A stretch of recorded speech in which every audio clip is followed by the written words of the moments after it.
What's going on, everybody? Welcome to the Fresh Podcast, where we bring you everything fresh in entertainment. Today, we are joined by the entire crew again. We got Seth, Hello. Robert. The historical significance of these two All right, games we're we'll not cover. doing this. Okay, Randy. Hi. I was like, this is gonna take too long. All right, and I do myself. like the short and sweet. Sorry, mate. I But have to today, give the audience the lore. yeah, nobody cares about the lore. Nah, if they want that, we can just play them like a Matt Pat video. Inside jokes. All right. Today we are doing part 2 of the Assassin's Creed series. Where we're going through all the Assassin's Creed games. In this part, we are going through Assassin's Creed 3 and Assassin's Creed 4: Black Flag. Both these games are still by Ubisoft, and these two are the games that are the first two in what's going to be known as like the Kenway saga, where it kind of follows that family. So yeah, pretty much. Let's get right into it. We'll start with AC3. Not the most well-loved Assassin's Creed out of the entire franchise, to say shortly. It does have a few redeeming qualities. I don't want to call it like completely bad. I used to do that. I used to hate on this game a lot for a number of different reasons, but you know, let's get right into it with Seth. What are your thoughts on Assassin's Creed 3? I think it kind of gets overhated. Not that it doesn't have issues, but I think there's a lot of like good qualities in this game. I think one of the big problems that it was kind of saddled with was it was a big technical jump from AC, like Revelations. I guess we could just call it. Well, let's put it this way: from what we had with the Ezio kind of like saga to what we have now with AC3, it was like kind of like a big technical jump, and like everything, like the animations changed, the parkour system changed, combat changed, like just about everything felt like it was reworked from like the ground up, even though it was still Sorry, Yeah, go you for it. finish. Okay. Basically, they've made a whole new engine of Assassin's Creed 3, and that's kind of what they used until Unity. Yeah. And I gotta give like a lot of praise to that. I think if anything at all, I really like this engine that they had here in AC3, just because like this was like one of the first games I can remember that had weather effects. Now, granted, there were some levels in like AC2 and stuff where there'd be like rain and all that, but it was only just to those areas or those levels. But in AC3, you had like day-night cycles, you had like different kinds of weather and changing seasons. From a technical perspective, even looking back at it now, I'm kind of impressed with this game, They just also because like it was like the first. they also like heavily increased the amount of like NPCs that could be in crowds. Because I think the limit in like Assassin's Creed 2 through Revelations was like 200, and I think they like at least doubled it for 3. It does feel that way, especially. There's definitely some big scenes that happen. Yeah, and I think it depends. Like, I didn't really feel that in Boston. Like, this is maybe just purely anecdotal, but like, I didn't feel that in Boston.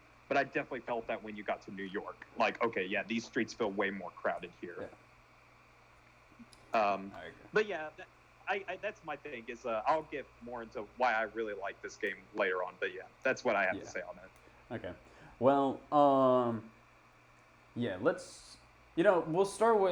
go in a different order than I had, just because you already mentioned Boston, New York. Let's talk about the setting, because that's arguably one of the most important things for a new Assassin's Creed is when is this set, what time period, what part of history is this?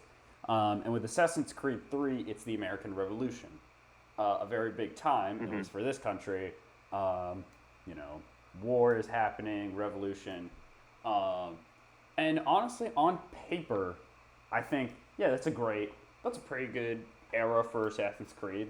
It's still in a time where there's a lot of unrest. There's a lot of things happening. A lot of big historical figures you can take a part of, or take part in your story. But I will say, on paper, it's great. I don't think it does that well with execution, though, because there's a lot of, and I think the best the best way I can explain this is if you look at the trailers for this game and then what the actual game is. The trailers for this game show this big military battle where all troops are in formation and they fire, and then the other troops go and they fire, and you're running through this big battlefield trying to take cover in between the volleys. And I think that happens like Once. not It happens once. It happens Jokes on once. It's once, and it's not to the Actually- scale that the trailer showed, Yeah. which disappointed a lot of people. Also, Yeah. the trailer, you run in and you just start like wailing on the front line. You can't do that. I No. tried multiple times. I I'm remember about on my to say, first no, you playthrough, get- trying to just like, all right, time it perfectly. Like, all right, I'm at the closest cover point. All right, they just fired. Run, and you just instantly Yeah, dizzy. yeah, you just fall I apart. would hold off. Okay, here's the thing though. I would kind of hold off on doing this whole like, oh, it's not like the trailer thing though, just because like in Revelations, whenever Ezio gets to Masaev, like the trailer for that showed him like taking on a whole army by himself, cutting them down. Which, granted, how easy the combat is in Revelations, you probably could. Yeah, do that would be pretty simple. But that's not what happens in Revelations. Ezio gets his keister kicked. I don't know why I said keister, because he's an old man. So I feel like that trailer is maybe not the one I would use to represent it, because that was just the cinematic trailer. I The guess that's trailer fair. I would probably use is the. Do you guys remember like this tech demo that they released for AC3, where it's at night and it shows like wolves attacking patrols, which kind of happens, but it's nowhere near as like graphic or as gory as this tech demo made it out to be. It was like a concept thing that they showed off at E3. I don't remember this. I am looking it up now. Yeah, but Seth, what I was getting at was, yeah, you can't. Not everything's gonna be exactly like the trailer. You're right, and it's not the first time. But the difference is, there is nothing that like even feels like that moment. What you act like. I have to disagree with that too. All right, go ahead. Just because like one of the like that battle sequence is actually I don't think it's that bad. I do agree that first part is kind of on rails where you're just sort of like running in, taking cover and stuff like that, but then actually like sneaking into like the encampment and taking out, I believe that your target is Pitcairn at that point. I thought that was like a pretty well done part, but plus also the stealth here is like a little bit, it has some issues, but I think that level played to it very well. I also think like one of the other better moments is the battle at Chesapeake Bay, where Connor runs into, I guess, Chesapeake Bay, the town, as it's getting like shelled by like ships offshore. And that's a really cool kind of like cinematic moment where he's running through all of that. So I kind of disagree with like, oh, you don't have those moments. Like, no, those moments are definitely there. I never felt that. The two that you did mention are nice, and it might have just been for me. They felt very few and far in between, because this was one of the Assassin's Creed games where, and it's not the only one, but I just remember like feeling very bored the first time I played it. I just felt like I'm really meandering through this. I just never connected with a lot of the characters or the story. Well, okay, I think we're kind of getting a bit ahead here. Let's kind of I focus was like, let's more continue on the Yeah. setting first. Yeah, let's. Yeah. You're Yeah. right. All right. And like I gotta really like when we're talking about this setting, I think AC3 setting is kind of perfect. Now, granted, I think why you don't see those big scale battles is even with the jump in technology, this is still on the Xbox 360 and PS3 in like what their seventh year, because it's 2012. Those systems came out in 2005. This is aging hardware, and I think a lot of it is technical limitations of why you don't have battles that big. But what I think about why the setting works for an Assassin's Creed game is two things. One, I think it gets really it's a perfect setting to exemplify the Assassin Templar conflict. Assassins represent like trying to push for more freedom, and then the Templars have always pushed for more like order and control. And I think the Revolution is the best example of like seeing those ideas in conflict with each other. I also think now this is a big ass pull, but one of my favorite Revolutionary War movies is called The Patriot with Mel Gibson. It came out in Heath Ledger. Mm-hmm. Yeah, in 2004. I think 2004, 2002. I can't remember. There's a scene in it where Mel Gibson is in the forest and he is stalking and then takes down a whole regiment of British troops. Not by himself. He has support from his sons, but he's doing using a most of the work. tomahawk. Yeah. Yeah, he's using a tomahawk and he is butchering them.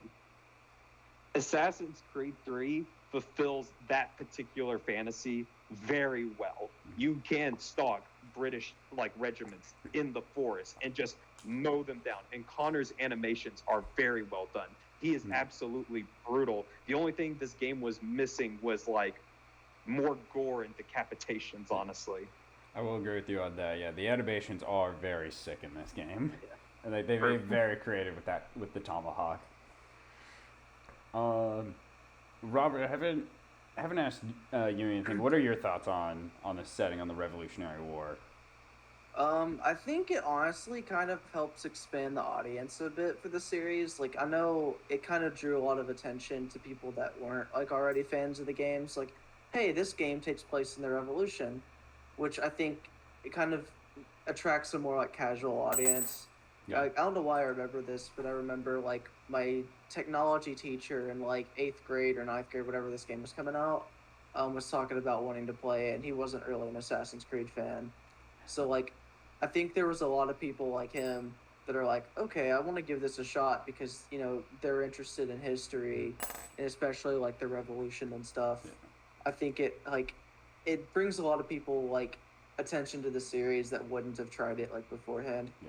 It's definitely a time period where a lot of us, people who live in America, know a lot about it because we learned it, we learned much more about the Revolutionary War in schools as opposed to the Crusades or the Italian Renaissance. You might learn about that in high school and stuff, but all of us know a lot of the main figureheads and stuff because that's just how we grew up with the Revolution, so that definitely helps. Randy, your thoughts on on the setting for now? All right. Okay. I'm be kind of, well, I guess I'm siding more on yours. Well, you said it's a perfect setting, and yes, in regards to it being a time of turmoil, that's kind of when all Assassin's Creed games need to have that setting is to be a place where, okay, there's a lot of civil unrest, large figureheads that you get to run into. And maybe it was just because of it being a newer, in comparison to when we were in Italy and stuff like that, a lot of the buildings are super close and compact together. And this is something that's even in later games, we'll eventually talk about them, have the issue. I feel like the buildings are a bit too far apart for kind of the parkour system, so it relies a lot on ropes going from side to side. It's not that bad, but I don't know. They did make some differences. They did make some cool differences in regards to you can now climb rock faces and stuff out in the frontier and things like that. And I will say this parkour system I do prefer in comparison to the later games, which the now RPG styles that we have that are just you can climb anything. I don't even know if I would classify the newer games as parkour system. Parkour. Yeah, you just climb anything. You're just So it's climbing. you just Yeah. There's little vestiges of stuff. I've noticed that weirdly enough, there are some ways you can, and I wonder if it's just artifacts that were just left inside the system when they moved over to Origins. Origins still has some things swings around corners and stuff like that in certain cities, but yeah, it's missing a lot of certain specific parkour moves like side ejects and such. Yeah. So bringing it back to setting, yes, it was kind of interesting, and I see what Robert was saying. It brings some more casual fans in, which probably was a very smart business decision. But I don't know, someone who's we all learned through history, and maybe I just didn't realize this about some of the other games because honestly, we weren't taught them in depth, like Drew was saying in regards to the Renaissance, or not Drew, Robert was saying in regards to the Renaissance and stuff like that. No, that was me. We're not really taught that as much. But there's so many sequences where it's just oh look, the Boston Massacre is happening. Oh look, it's the Tea Party. Oh look, it's the Battle of Lexington. Oh look, it's the Battle of Bunk Hill. oh look, Yeah. he's Oh, signing yeah. the Declaration of Independence. Yeah. And Connor's It's like, just well, with him. Car's just in the room for some reason. Why didn't And- Connor sign it? Exactly. But I don't know. I guess that's more storytelling rather than setting. Yeah. Setting-wise, I guess it's fine. I wish the buildings were closer together. New York is pretty dope, but that's the only. I feel like it's one of the only like cities. I mean, Boston is too, but I feel like it's a little small. I was about And you to still say have some, that. I you think still have like, some outer areas that are like farms and stuff in Boston, while New York is a lot more dense. So I really felt like when you go from Revelations, which was a city game, although it was divided into two subsections Yeah. with that river. It was a very much a city game, and then this is a lot more spread out, which, I mean, it allowed for hunting and stuff, which was different and something that's been in a lot of the games since, but Yeah, I think this it's is kind of play devil's advocate a little bit, because you can kind of argue it's kind of like that because the colonies are still growing. This is like brand new settlement, so it's not going to be as like something established as like say Yeah. Venice, Rome, Constantinople. Those have been established for a lot longer, so it would make sense that there would be more of that kind of like architecture than not Revelation or 3, where they're building up these settlements still. So there's not going to Yeah. be as much like, room to do like these crazy parkour routes. I think that's something that, as we go throughout the series, you'll generally see that I like to lean towards city games. So, but I think that's just me. I think that's fair. I want to add actually onto Randy's point. I completely agree with it because like just to develop more on it, Boston, the parkouring in Boston and New York feels like night and day. I don't know, because New York definitely feels more built up. It feels taller.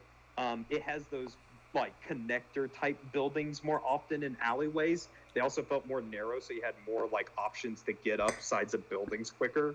I agree with like Randy. I think like, especially since you spend such a long time in Boston, like it's really easy to be turned off by the parkour in the cities in this game until you get to New York. Yeah. I definitely felt that on my replay. I think that's kind of a theme for both of these games. I don't want to talk about 4 too much because we'll get to that later. But like both these games have one specific area where it's like the parkour in this one area is great and it feels nice because of just for whatever reason, just it was more developed or it's just a physical better setting because like Robert said the time period, where just the movement and parkour are better.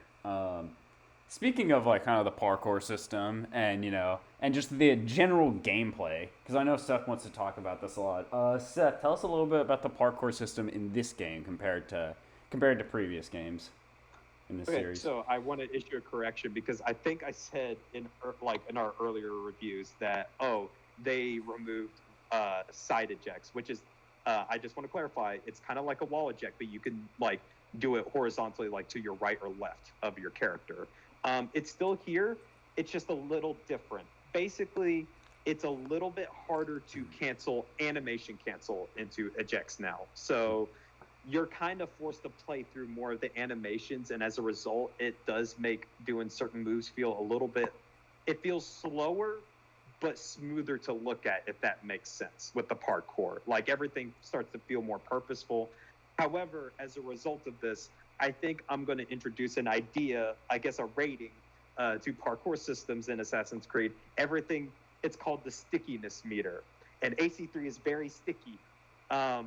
You start to see Connor sort of like rubber band, and Edward does this too in AC4. You see Connor kind of rubber band closer to parkour starters like ledges and like boxes to jump off of and stuff like that. And you're like, anytime you had a moment where it's like, Connor, no, I didn't want you to do that, it's because the parkour in this game feels very sticky. Like Connor's just reaching out. You have to be very careful when you hold down the parkour button here. I'll add on to that, but continue. Yeah. It's a shame because it's like I think it's not a shame. I think the parkour is still good here, but it does loses some of the flexibility and freedom of earlier titles. But as a result, you kind of trade it off with a better looking system that might be a bit too sensitive in the environment. And like sometimes it leads to things where your character is doing things like, ooh, I didn't want you to do that. I think a lot more here than even in the Ezio collection. But yeah, Randy, you can go for it. Okay, I know there was several memes just before this game even came out about like Ezio, back ejecting off of a wall or whatever, and you're like, I didn't want to do that, and like people always bitching about like I didn't tell him to do that. I swear, I feel this game is so much worse than those games because of I never really thought about it that way, about what you're saying, like how sticky it is, and I think that's accurate to where you are reaching out to those areas. Like you can be pointing straight, but let's say there's a slight ledge to your like maybe if directly straight is 0 degrees, let's say maybe a 20 degree, 25 degrees to the right. Let's say there's an edge or something, and you'll just kind of like grab towards it if you're just like jumping across a gap or something, and you're like, I didn't tell you to do that, and so I won't spoil the ending quite yet until we get there, but there's a big chase scene at the end. I didn't count how many times I DC'd, but holy shit. Yeah. I don't It's remember pretty bad. DCing a bunch like as a kid when I played this game back in 2012, but I replayed through it, and I don't know if they made any changes with the remaster that they did, because I played the PC remaster version for this playthrough. But like, holy shit, I died so many times from just being like, oh, they got out of range because I'm jumping across a gap, but like to my right is like a fence or whatever, and I just like hop to that, and then I'm just like stuck, and I'm like, Connor, no, move. And here's the So- thing. I know exactly what you're talking about there, and like the way that I was able to work around that is I didn't really DC at that moment, but that's because I knew it was coming up. What I did was I think this is kind of antithetical to the mission. I didn't hold down the parkour button for most of it. Like most of it, I would just like I would aim myself of like where I'm just going to go a straight shot, no instructions. Then I hold down the parkour button, and as soon as I thought I was getting close to something that Connor might jump on it, I let go of it. And I don't think that's the way you're supposed to play it, but that's how I did it. And it was like this really weird, like walk and run kind of vibe to Connor at the end. I was like, this is weird as shit. Yeah, I feel like you Right. should redesign your level then if like, you're Yeah. still having to work around that parkour system to adjust for that, because like I said, it caused me to DC a bunch, and I was just super frustrated. I think Maybe it's because I'm bad, but Connor just whatever. takes a nice little think- stroll at this part. Like, all right, we're just gonna go slow, and now book it, run. it's weird because the game felt like it accommodated it because I actually caught up to that character a lot earlier than I think I was supposed to, and it caused my game to bug out. It caused it to freeze up, and then like the cutscene wouldn't play out, and I was like, I guess I got to restart it now because weirdly the walking / running thing was faster than just holding down parkour all the way through The for old- whatever reason. Oh my So, god. The Did old you- adage was right. The turtle is faster than the hare. Seth, can I ask you, what version did you play again? I played the remastered version on the Xbox. Okay, so okay, you played remaster on Xbox. Although I'd imagine they'd be the same if they did any sort of slight tweaks to that final mission, because I just played remastered on PC.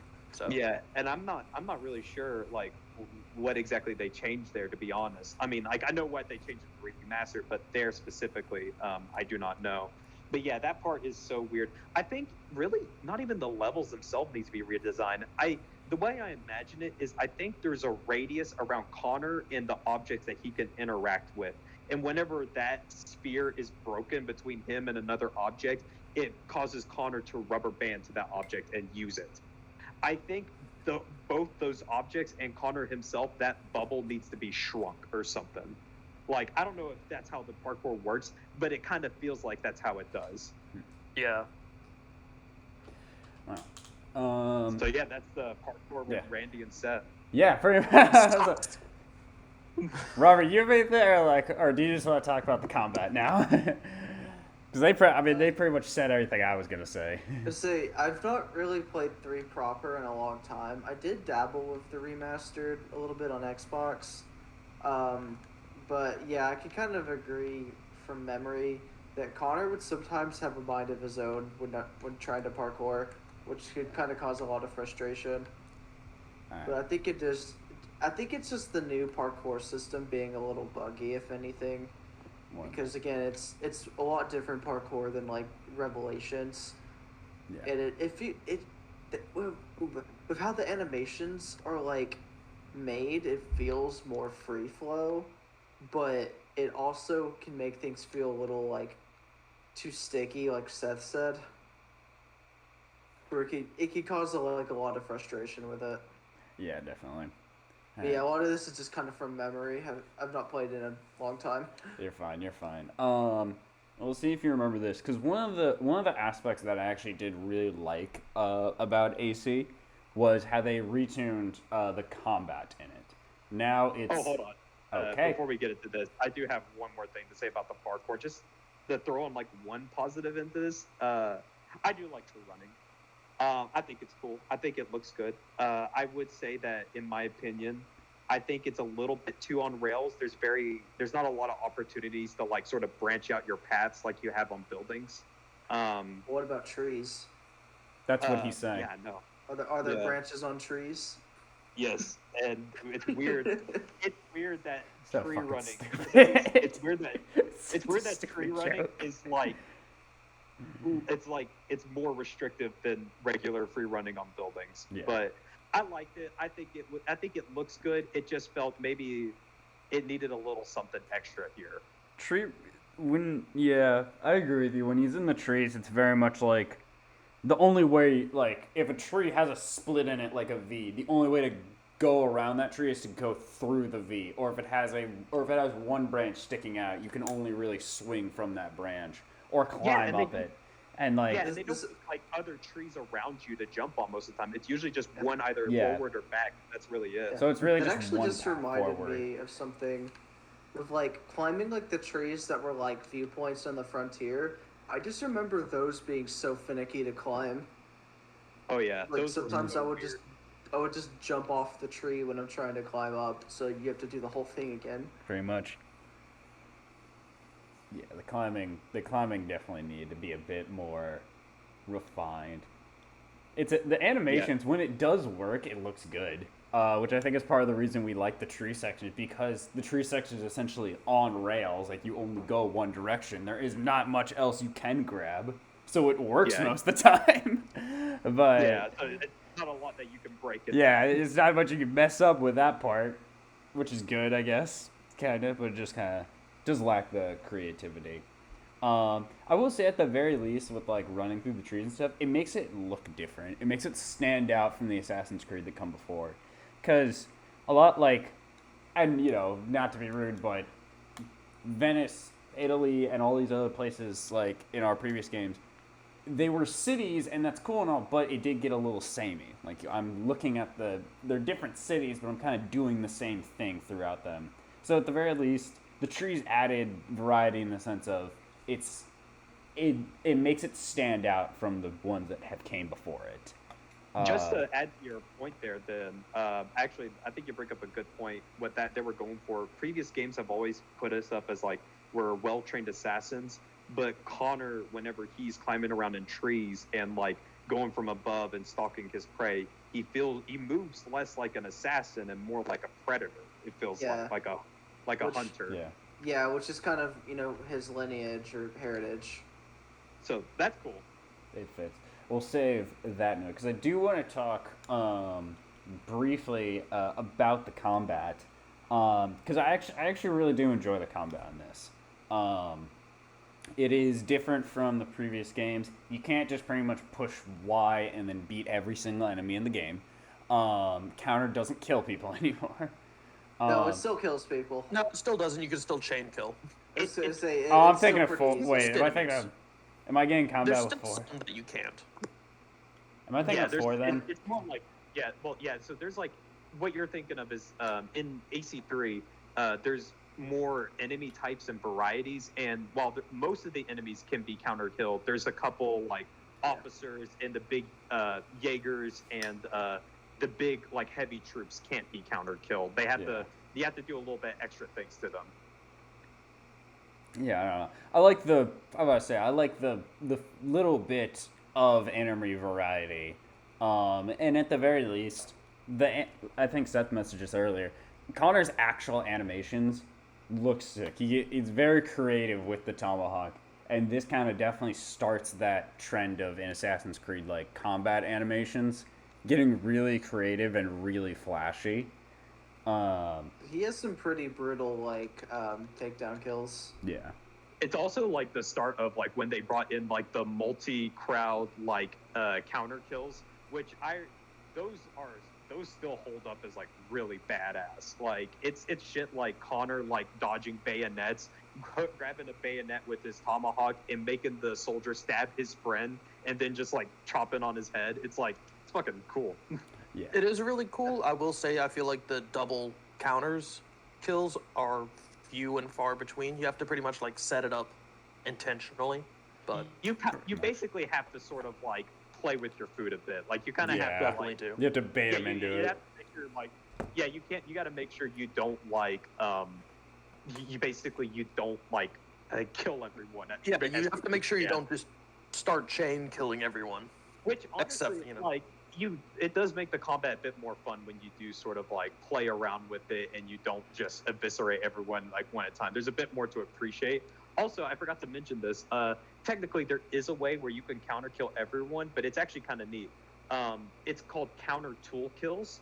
So Connor can have like a rope dart or his pistol, and whenever you counter someone, if you hit the tool icon, no matter what enemy, Connor will instantly kill them by performing a special animation with either a gun or a tool. But the idea is you spin that tool to insta kill them no matter what. Yeah, it uses resources, so. And some of it's cool. Like Connor will do things like he'll do like a spin and then like shoot him like whenever they're like looking at him or whatever. Like I know that Drew loves that kind of move. One of my favorite moves that he does with the pistol is he literally just grabs the dude in a headlock and just point blank just blast his brains out. That's my favorite. That's probably like my favorite one. Connor is nothing but creative. But He's kind of a fucking psychopath. he is a psychopath. And I think that leads pretty well into, let's talk about Connor, our main character. He's fun to kill people with, but you might disagree with me, Seth. I don't actually like him that much as a main character. He's kind of a little whiny bitch. I think you don't like him because you're white. All right, we're not doing this right now. We are not doing that. No, I don't like him because... So the thing is, every Assassin's Creed series is... There is some sort of revenge story in it. Maybe, but at the very least, majority of them. Ezio... Altair, not really. He's more trying to redeem himself. But Ezio's family got killed. Connor, same way. And a lot of them, like, similar story. Blank person gets killed, I want to go get revenge. The difference is, a lot of other Assassin's Creed characters have something other than just, I want bloody murder. But that's kind of just Connor's whole deal, is that he's just really angry through a lot of this. And, eventually he gets better. I just feel like it takes a long time, and you're just kind of stuck with this very angry teenage boy on a killing spree. Charles Lee. Yeah. The memes. Yeah, I'm gonna disagree with that, but you go on. We'll hear what you got to say. Well, I'll throw it to, just so I'm not talking. Rady, what are your thoughts on Connor? My second playthrough, when I played through, because I've actually only played this game twice originally, and then replayed for this podcast. Yeah. And I appreciate Connor more now. There's definitely, I feel, some lines that feel, I don't know, he's a very stoic character, which can be hard sometimes for people to relate to. Part of it also could just be he's not a native English speaker, so sometimes his dialogue might be a little more stunted because he's not as familiar with the language. I think it's more than that, but What's a part of that? I think that's part of it, but I think it's because the way Connor talks to certain people feels like very different based on the person he's talking to. I do want to point this out. I did want to look this up because I was very fascinated by like kind of Connor's performance. And so the actor is Noah Watts. He has Native American descent. Specifically, he says he's from like the Crow tribe. but in this case with Connor, he is of like the Mohawk tribe. So this voice actor had to like basically kind of learn to speak more like Mohawk in this. He's not a native Mohawk speaker. He's Crow. I think the reason why Connor comes off as like very stoic or standoffish to a lot of characters is he is not trustful of a lot of them. This is why I bring up race, specifically white people. And he kind of has good reason like why he wouldn't trust them. Charles Lee kind of did burn his entire village. Yeah, given the time period, yeah, fair. And like, here's the thing. I think it's a running theme. Going back to the setting about this being set in the Revolutionary War, what I liked about this game is it didn't feel like American Revolutionary War propaganda about, oh, the colonists were on the right. The game is very critical of like the American colonies. One of my favorite moments is like Connor is, I believe, talking with Samuel Adams, and he's saying that like basically Sam Adams says like, well, we have to fight for our freedom first. I can't free like my slaves just yet. We have to earn ours first. And he's saying like freedom shouldn't come in terms, and you're also equating your problems with someone else's when they're not at all alike. And I think that's what I think that's why Connor comes off as like a stoic, why he comes off as like a bit of an asshole to a lot of people, is because he doesn't trust them. At the same time, though, I think you do notice that his mannerisms soften with certain people in his own tribe, and whenever he's talking with like Achilles and people around the homestead, his demeanor, like he eases off of that like kind of like stoicism. He's not trying to portray this image of like an intimidating person as much. I also think that Connor, here's the thing. I think sometimes we want to like kind of put on like certain qualities of characters onto Connor that simply we shouldn't be looking for there. Like, oh, maybe he should be charming as Ezio or something. I don't think he should, but I see people have done that in the I past. don't want him to be. I don't want him to be Ezio. No. Yeah, or like or more humorous or something. It's like, no, I think that's putting a lot of like, the way I kind of put it, like sort of like things that like, oh, what we as like white people want our like protagonists to be all suave buccaneers and stuff like that. It's like, that's not really the case here. Like, this is a very different kind of character we're talking about. So I wouldn't say it's perfect. I do agree that there are certain performances like, he could give them more emotion.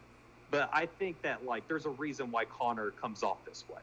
I think it's a very intentional choice, and for the most part, I liked it. Robert, that was a lot. What are your thoughts on Connor? You haven't said anything yet. I've been really like, I don't remember too much about him besides like kind of the the basic stuff, but just kind of thinking about what Seth was talking about, I can definitely agree with a lot of those points. But yeah, I don't know, I remember liking him a fair amount when I first played the game. But yeah, no, I'm kind of grasping for straws here. Okay, fair. Kind of put you on the spot. But yeah, I do agree with you on the sense of I don't want him to be suave like Ezio or funny like Kenway or anything like. I respect him that he at least like tries to be something different. I think he just didn't resonate like with me for some reason, and it might have just been, I don't know. It might have just like I think he was, I don't know, almost overly aggressive for everyone, but yeah, given the time period, I guess that is fair, given what he's been through. So there's even a point that Achilles, his mentor, who is a black man, pretty much says, well, you can probably pass as being Spanish or something like that. Better to be thought a Spaniard than a native. And both are doubly better than me. So it's something along those lines. I may have misquoted that, but... No, I remember that. Like, I think you got that for the most part right. That sounds right. That's why I like this game, because this game, like, didn't hold back. And I'm sorry, I got to go back on, like, my Connor tangent. I don't think it's a surprise that because of, like, some of its poor reception, we ended up with mostly white protagonists until AC Origins after this. I think, and this is not like the fault of necessarily the audience. I think it's Ubisoft. Like, basically being knee-jerk reaction, being Yeah. like, "Oh, Yeah. but Well, then it like took- Connor, well, it's it took- because he's native." I was say, I mean, Yeah. it took forever for us to even get another like half of the main character being female, because the lead director of Ubisoft thought the game wouldn't sell if the main character was female.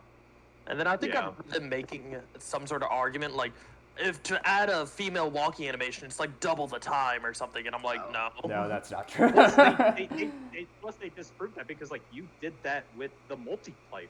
Like you had- Exactly. Yeah, actually, yeah, you did that. Multiplayer women's like. Yeah. You You had can to play- make a new animation set. And I do remember devs at the time speaking out against that. So obviously that wasn't everyone felt that way. I do remember Yeah. people were It's like just Ubisoft being misogynistic. Ubisoft. Yes. Yeah, Ubisoft being Ubisoft. So yeah, like it's disappointing, and I don't think it's a coincidence. I think Ubisoft tend to be a little reactionary. So whenever they gave us a game that's like, man, this is a cool way of like talking about history and not pulling punches and being very blunt about like the sins of the past, and then you're like, ooh, let's make sure the next protagonist is a white guy. Yeah. It feels that way, and it feels that way until we get to Origins. And I want to point this out too. Like Altair is not white. He is, I guess you could say, of like more. He's supposed to be more Syrian, I believe, Middle Eastern descent. But they got a white dude voicing him, Yeah. so Yeah. there's that kind of problem.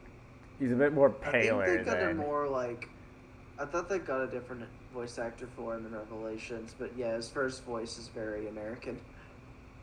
Yeah. I think his first voice is supposed, because I think the idea with Altair is he's supposed to be like, oh, he's kind of similar looking to Desmond, but then also like, yeah, but people that look like Desmond shouldn't be around during this time. I, without getting into why I've been going through some old AC1 footage, going back through some AC1 footage, it is weird to hear a lot of people seem to be talking with some sort of accent or trying to be authentic to the time, and then hear Altair talk, and he's like, you're a 21st century American. Yeah. What the hell's going on here? Just goes, the part of my problem with the live action Aladdin, everyone but the main characters sounds from like the time or the place. Anyway. Ugh. It's weird. It's very weird. It's off-putting. So what are your guys? Okay, that was a lot. There's a lot on just Connor, which he is the main character. What are your guys' thoughts on? And we talked about his mentor, which is probably one of my favorite characters. But what are your guys' thoughts on some of the other like side characters? Like who else stood out to you? I'll start with Randy, just because I feel like I've directed most of these questions at Seth for the most part. All right. Well, how about let's start with the other main. Well, I guess you can almost call him main character. Yeah. Hatham. Well, yeah, because you play as the first three sequences as him. Hatham, Yep. Connor's father. You play 3 sequences as kind of a diversion. Like, you're like, hey, I bought the game to play the dude on the cover, and you don't play as him for 3 sequences. You play as his dad. Yeah. Some of it's good backstory. Well, I'd say a decent amount of it is because, I guess, spoiler for an old game, you end up killing your dad. Who could have Yeah. guessed? Who's that? It turns out to be the villain, or Yeah. one Yeah, of the villains. turns out he's a Templar. Oops. Yeah. No, Did you that's find that actually ad, kinda like- neat twist though? Yeah. Because they talk about the order, but they don't specify what order. And then he like pulls the rug that, oh hey, we're Templars, like Yeah. right before Right at the sequence end. 4. Yeah, and then it goes to, and we're away. I Yeah. think I it kinda- cuts to the modern day, and Desmond's like, wait, what the hell? Yeah. Yeah. It does.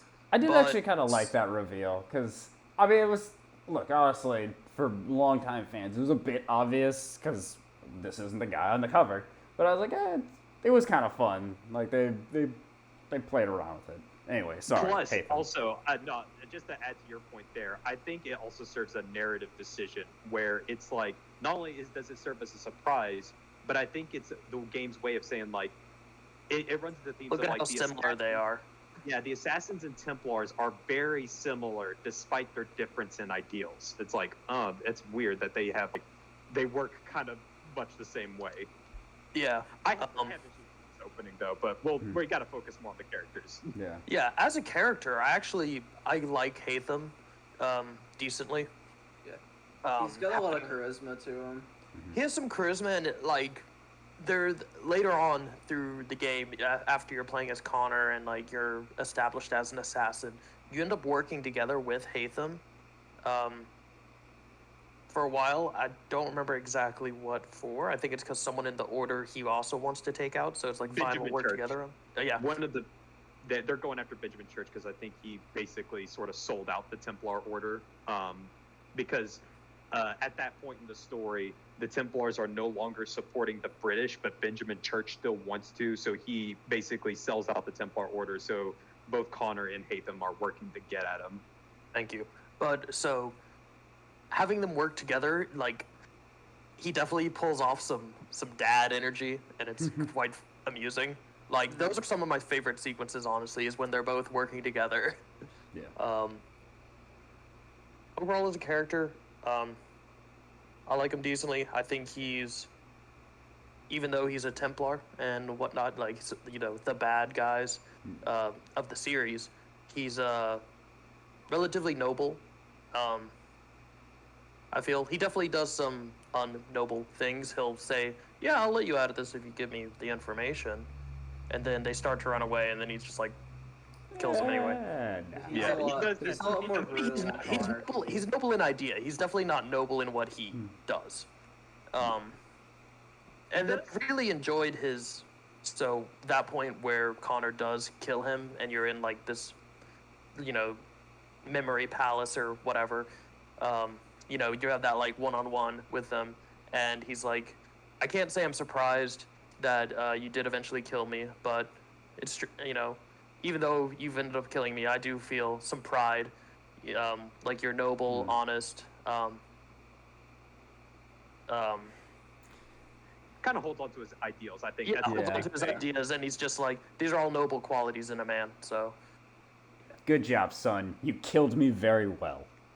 yeah, He fought I've for never- his ideals. I've never been so basically.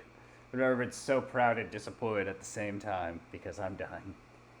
But I agree. I think their relationship is one of the things that, like, I do remember actually really enjoying my first playthrough. It was one of the things where it's like it can be going through the missions of just, yeah, I want to see how this relationship starts out. And this is not, I think it's definitely not the first time there's been like a I'm on assassin team and they're on Templar team type relationship, but it's one of the better ones.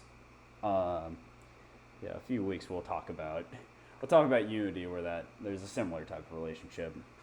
But Yeah. But Seth, what are your thoughts on? Let's stick with Hatham for right now.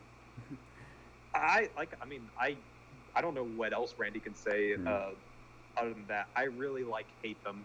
I think he's like a really good antagonist against Connor. Like he's really good at pushing and pulling at his ideals and really questioning Connor's motives of like why he's doing things. And the whole time, like he's just so clever and nefarious. Like you can tell that like he's saying, "Oh, I'm not trying to do anything," but you could tell he is trying to see things and make Connor see certain things to try to convert him to the Templar Order. Like, and it's like, it's Yeah, I guess maybe he's very like cunning, I guess. Yeah, Oh, yeah. that's a good word for it. Yeah. And I really like that. Here's one of my problems though with the characters. I'm just gonna use Soft Routine. I really hate them. I think the rest of them freaking suck. Yeah. The Hatham is the only good one. Charles Lee could have been an interesting villain. Like, oh, he's like this general type dude who's becoming unhinged, and it's like blah blah blah. But here's the thing, like, okay, how did he get to that point? In the flashbacks, he's very prim and proper. He's very like much a gentleman, and he does seem to have disdain for like stepping on people for the most part, as long as they're not getting in the way of the Templars. He does have some level of disdain against that, but he's like a completely different character when you meet him as Connor, and that's it's like, what the hell happened to you? Like, why are you like Yeah, this it's just now? like, I'm evil now, and I just want power. I don't. There's no like. And here's the thing, At least to Charles me. Lee, I looked this up real quick. Charles Lee is based on a real character, a character who did actually try to run against George Washington to get his spot on the Continental Army and lost. And Yeah. he did actually die in a tavern, apparently, just some random tavern. It I'm wasn't pretty sure- Charles Lee. I'm pretty sure. Wait, wasn't Charles No. Lee? Or I might be getting the name, but didn't he also like? He wasn't in a duel directly with Hamilton, who was in a duel with like his friend, and he lost a duel because he was bad mouthing Washington. I think the real, I might have to look this up, but something about that does seem to click, because I remember like reading up about this, like wait, Charles Lee is a real person. I looked this up, and like, yeah, he was. Things didn't go too well for him. Yeah, well, he's not a good person in real life too. So yeah, let's make him like. Here's the thing, though. Like, Charles Lee is just, like, laughably evil. Like, he's almost, like, mustache twirling. And it's just, like, there could have been something interesting there of, like, why did he change this way? But that's never really explained. I guess if you just become Templar, you just become a dickhead. I mean, that tracks with Assassin's Creed, I suppose. That kind of makes sense. Well, except for Hatham. Like, yeah, except for Hatham, who's, like, charming and also not as dogmatic as the rest. But whatever. Going back to, like, some of the other villains, like, the first couple of villains, like William Johnson and Pitcairn, they did this trope that I think is so annoying, where Connor, like, they're obviously doing awful things, like William Johnson is trying to buy up and it almost executes a whole bunch of like natives just to get their land, and Pitcairn is like committing war crimes and shit. But whenever Connor kills them, they do like, oh, but I was actually trying to stop the war. Or I was trying to protect the natives. Like, oh, my intentions were actually good. It's like, no, they weren't. You were like trying to enslave and kill people. There is no good intentions. Screw you. Like, that's, I hate that trope. I like, if it's not executed well or seated properly, it's done very poorly here. Yeah. It's so rushed. And I think whenever I got to my third guy and he's telling me, it's like, oh, I was actually doing it for the good of the country, I'm like, I'm tired of hearing this. It's the same shit from all of you. all of a sudden, I understand Connor's rage a little bit more. It's just like, if I hear one motherfucker tell me they did it for the country, I'm gonna shake him again. I'm gonna stab. I'm gonna figure out a way to bring them back so I can kill them a second time. Oh goodness. Yeah. But I do want to touch on Achilles. I love Achilles. Yeah. What's weird is we don't really get a lot of the mentor kind of assassin relationship in a lot of these games, except for the first game with Al Muim and Altair, and then here with Achilles and Connor. Yeah. And I think Achilles provides some really great, just biting commentary on everything, from just the state of like how the colonists treat basically people that aren't white, to just like talking about Connor's mission.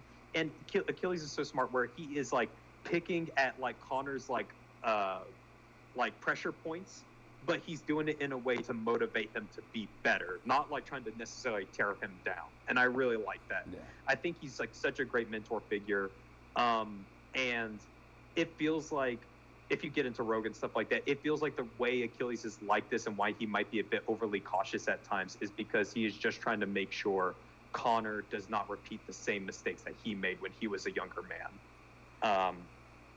But I think I do want to talk about this because like it was like one of the scenes that actually felt really emotional for me. And granted, you have to go through a whole lot of stuff, and it's some spoilers. But basically, if you do most of the homestead missions and complete the game, Achilles dies at the homestead. He dies in his sleep. And the note that he leaves behind for Connor is narrated by him, and it's as Connor is burying him. I really implore people to like look it up. It is really like just a great monologue, and it's so emotional, and I loved it. And the part that gets me too is, even though Connor's performance has mostly been wooden, one of the best parts about him is when Connor visits his grave alone and starts talking with him. And one of the parts he talks about is he says something along the lines of like, he basically misses Achilles as much as he misses his mom. That fucking destroyed me. So I really love that character. I really love Achilles and Connor. They work so well together. That's pretty much all I could say on that. No, I definitely agree with you. And I'm trying to think of like what more I can say about Achilles, because he was definitely also my favorite part of the game. Like from the beginning, where like he sees Connor, and instead of just like writing him off as just like this angry kid that's after him, he mentors him and actually wants him to get better. He tests Connor from the beginning. Yeah. It's like even like leading up to him training Connor as a test. It's like, okay, is this kid It really really is. around? I don't know. I can't think of more. Achilles is he's probably one of the best parts of this game, and it's a really well done character. And yeah, now that like Seth brought that up, I hadn't thought of that before. There's not that many like mentor type characters that like stick around through like majority of the games. Like even like if there is a mentor character, they're only there like for the beginning parts of the mission, or just aren't really a main reason for like to stick around. So yeah, no, I just kind of agree.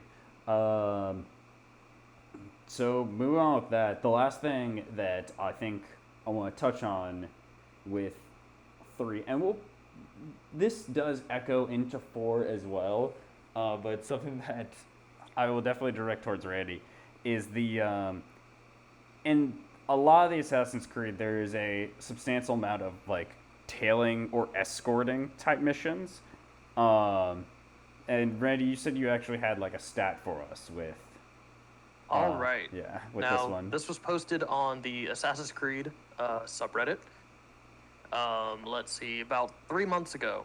Basically, they were saying that they were wondering, they saw discussion about Black Flag and AC3 having like so many tailing missions and people like complaining about that in the games. So they went through with cutscenes and stuff like that and totaled it up and broke it down by percentage.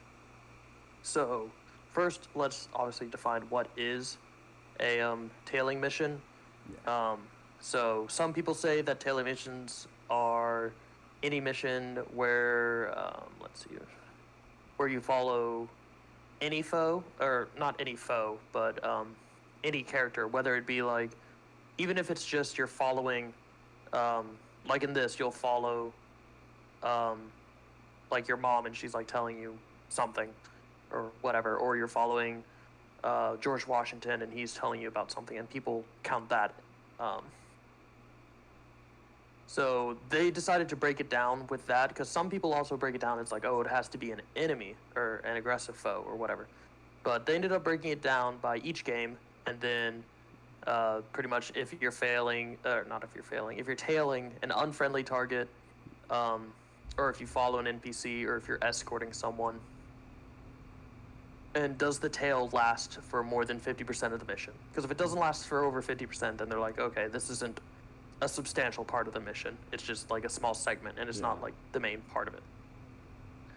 But, so they broke it down, and this is from AC1 to AC Syndicate. They didn't do the RPG games because their gameplay is so much different in comparison to this kind of like, this overall segment. And, let's see here. I've opened that up one too many times. So let's see. Assassin's Creed Black Flag and 3 have the most numerous tailing missions related to, or tailing related missions. To total it up, in AC3 we have 57%. If you kind of say it as everything. Big yikes. Wait, really? Yeah. As a person who recently played it, that sounds about right. I'm glad Oh, to know. gosh. It's Yeah.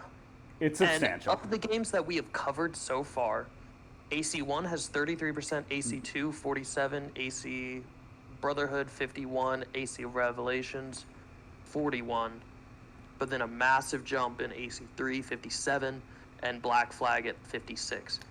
Yeah. We'll go ahead and just go off the next few.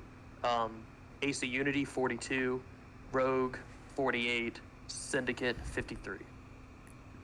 So I think they heard people just like, oh my god, there's so many tailing missions. Yeah. That It's- they've said, all right, we need to figure out something else. And this is also, I believe, not including side quests or DLCs for It's this. it's definitely a lot. It's a very massive chunk of this game, and this is a complaint for both these games. And kind of back in, Yeah. in Ezio Collection too, honestly. Yeah, Like, I was about to be say fair, that like, because 40% or, and I don't remember every number, but like it's still a substantial part in like all of those games, and honestly all of Yeah, Assassin's AC2 Creed. had 47%, and many people consider AC2 the best game. Yeah. and like, AC3 has and- 10% more.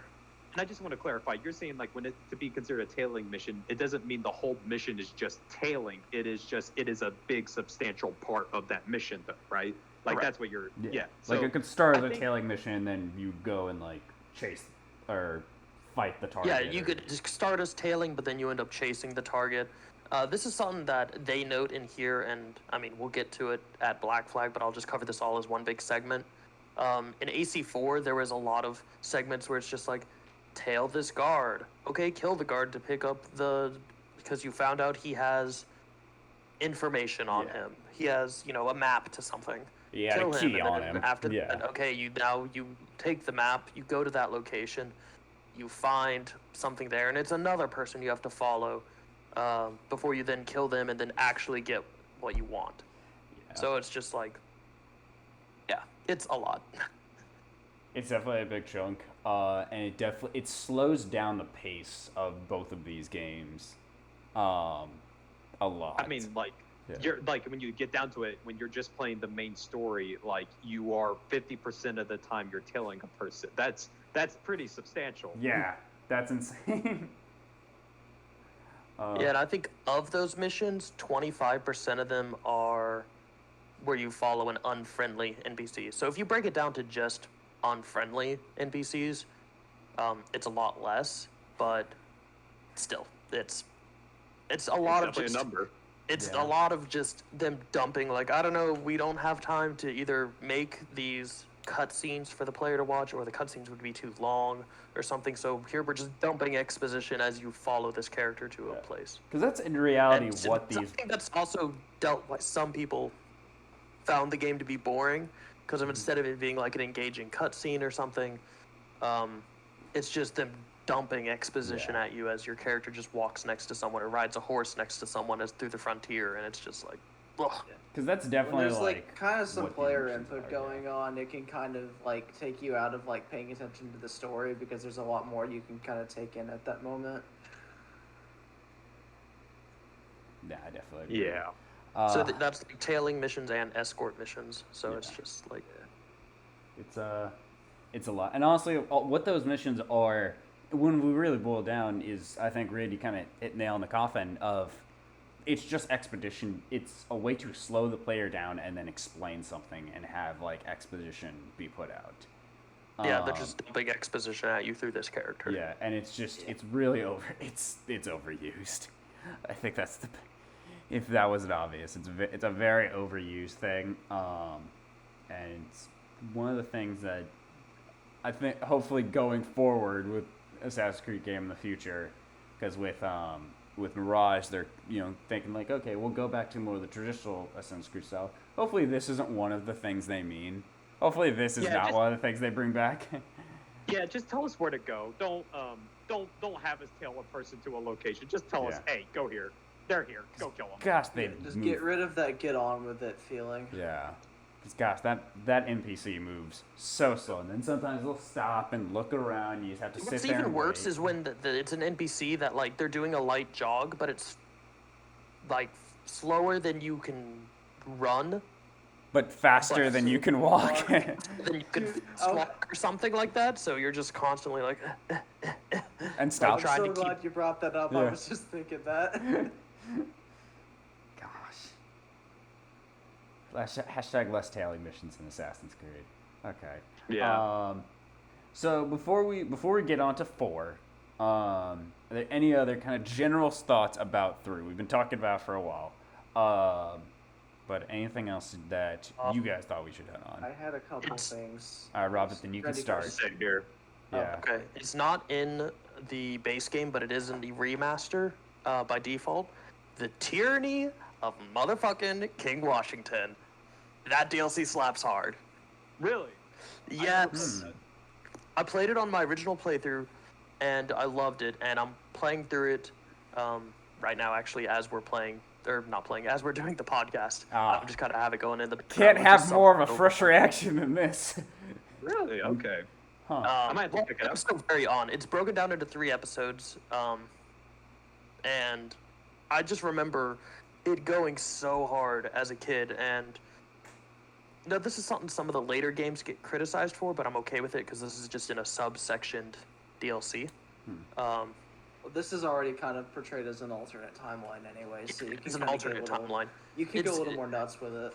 Yeah, it's portrayed as an alternate timeline. I remember you end up pretty much having these, I guess, trip sessions slash talking with spirits or something like that, and you pretty much get 3 different powers through it. You get a wolf cloak, a like fast transport as an eagle, if I remember correctly, and like a super strong bear attack, basically.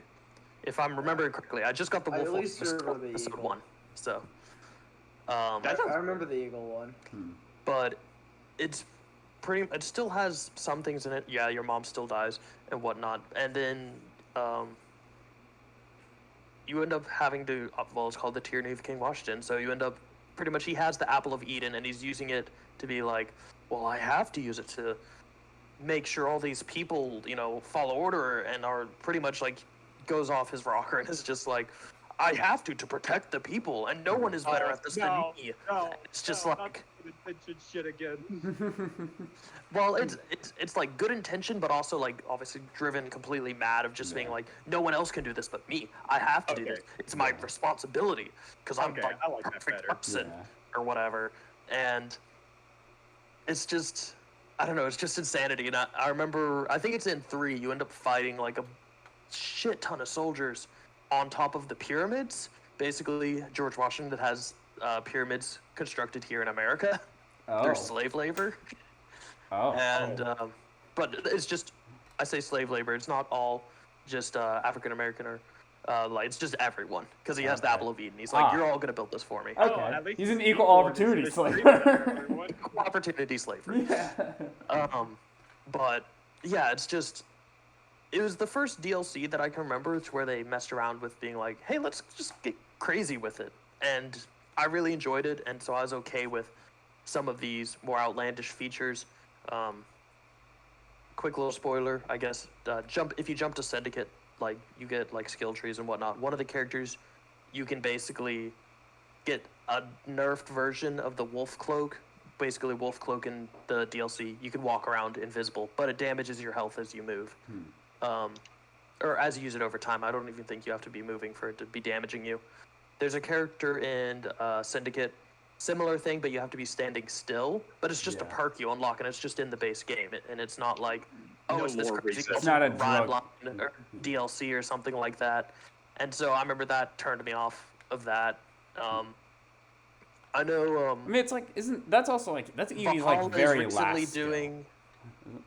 Valhalla is recently doing DLCs where you can like go to Asgard, I think, and stuff right now. Valhalla is the newest game for people who don't know the Assassin's Creed series at all, but for some reason you're listening to this podcast. You've made it an hour in. Yeah, good job. Yeah. To a part Valhalla's 2. the latest game, and I haven't played those DLCs, but even then in the base game, and this is kind of with RPG ones in general, they're a bit more outlandish in the way of like what you can do and whatnot, but Maybe We'll honestly, get there. Yeah, we'll get there when we get there. Yeah. this Wait. DLC slaps hard. Yeah. And Wait I for think I was part just 4. okay with it being like this crazy just because it was an alternate timeline. So they're like, whatever, it's out the window. We can do whatever we want. Yeah. And it was dope. All right. I also have not played that disc, so I'll have to try that out. But it's good. Robert, what are your kind of final thoughts on AC3, or just something that we didn't ask about? All right, well, as I was so rudely cut off earlier, the big historical significance of this game is it was the first Assassin's Creed to be on the Wii U. I forgot about that. I actually forgot there's a Wii U. Jesus Christ. Oh shit, you're right. The Wii It U was a existed. Wii. Yeah, guys, we didn't do our research properly. One of us was supposed to play the Wii version, guys. What are we doing? Robert, you... Hey man, listen, hold on. They did special things with the Wii U. Okay, the re-release of Batman: Arkham City, they gave you electric gloves on the Wii U version. All right. Yeah. We will put respect on the Wii U's name. It was taken from us too early. You're right. God rest its soul. Yeah, that is a dead console if I've ever seen one. Goddamn. Okay. Dead on Well, arrival. Good to know. All right. So Seth. we didn't touch on the multiplayer at all. Oh, we're yeah. waiting on that. Yeah, we will touch on that. yeah. Is Wolfpack in 4? Yes. Yes, Okay, Wolfpack we is in covered four. that. Yes, Also, we're. here, one last little. I'm just gonna rant just a second. Sorry, Okay. I know I already took up some time about the DLC. You're fine. Also, the writing is better in the DLC. I think Connor is better portrayed and acted. He has a lot more emotion in his dialogue. Maybe he was just written better. Maybe they brought the voice actor back in, and he's kind of like, okay, I've voiced this character for a while now. I kind of can do it a bit better. Yeah, he is listed in the DLC, so I do think that's him. Yeah, it's the same guy. Yeah. And then in regards to the main game, I'm gonna just run through it real quick. You don't get the robes, like assassin robes, until sequence 6. Mind you, I think there's only 12 sequences in the game, or 11, something like Yeah. that in the main game. And So aren't like a lot of You're, those. like you're not even like, cool, I'm an assassin now, until Yeah. like halfway through the game or over halfway through the game. You play, like I said earlier, you play as Hatham for 3 sequences. Some people maybe thought this was cute. I thought it was annoying. There's a Wilhelm scream in sequence 7. Wait, Oh, I really? forgot about Yes. that. Yeah, that's stupid. During a I cutscene, thought I think that's that might have been the Battle of Bunk Hill, something like that, maybe. Man, I must basically a miss dude gets that. hit with like a cannonball, or like there's an explosion, and you just hear of the Wilhelm scream as they go off, and I'm just like, and then earlier how I said I was just like, it just feels like the greatest hits. They're just like, hey, you went through American history class. Do you remember the Boston Massacre? Do you remember the Tea Party? Yeah. Do you remember the Battle of Lexington? Do you remember the Battle of Bunk Hill? Do you remember the Declaration of Independence? And I don't know, maybe just other games, it's the same way, and I'm just 'cause we ignorant don't and know don't know those it because historic I'm a events. dumb American, and all I studied was American history for the most part, Yeah. or it's what we have the most knowledge on. Like, I took world history in college and whatnot, but who would have guessed? The world, it's been around quite a while. Hard to actually delve into it. Yeah. And There's in more depth events. on certain topics. You kind of just hit the highlights and keep going. Yeah. But yeah, I don't know. It kind of frustrated me that, I don't know, in regards to where they're having certain things take place, it's just like, hey, do you remember this from history class? That's just what it felt like the second playthrough. I was just like, all right, Oh, I'm we're done doing with the AC3. massacre. Oh, we're doing this. We're doing the right. battle. All right. All right. Seth, your turn. My turn. Okay. I do want to touch on a couple of points I figure that are important to bring up. I do think, number one, Randy mentions that about Sequence 6. You don't get the Assassin's Robes until then. I agree. I think the biggest problem this game has is a little over the first half of it has horrific pacing. It is so much tutorial. Yeah. It needed to be shorter and just Oh, hit yeah, the for speed sure. quicker. Like, It feels like you're in tutorial for the first 3 levels as Hatham, or 3 sequences as Hatham, and then even then when you're Connor, they're like, all right, cool, now let's teach you about hunting, and you play as like a kid/teenager for another 2 sequences. yeah. And like even then, it still kind of feels like that as you start to open up the world. You still get little like Even tutorial things the like first part of Boston, yeah, like as Connor, still a tutorial. yeah. It's pretty annoying. And this brings me to, but at the same time, it does bring me to like one of my other things, like talk about tutorials. One thing that I feel like really the game doesn't explain, it has a really cool brotherhood system. You actually, whenever you unlock like different districts and do liberation missions, you get brotherhood members, and they all bring a new ability. Some of the stuff is cool. Some of it's basic, like they kind of do what all the older factions did in the other Assassin's Creed games. Like they might lure guards away, they might fight them, they might hide you, stuff like that. There's some really cool shit though. Did you know that one of the abilities you can unlock is you can have your assassins disguise themselves as redcoats, then flank Connor and basically pretend that he's a prisoner and allow him to infiltrate places.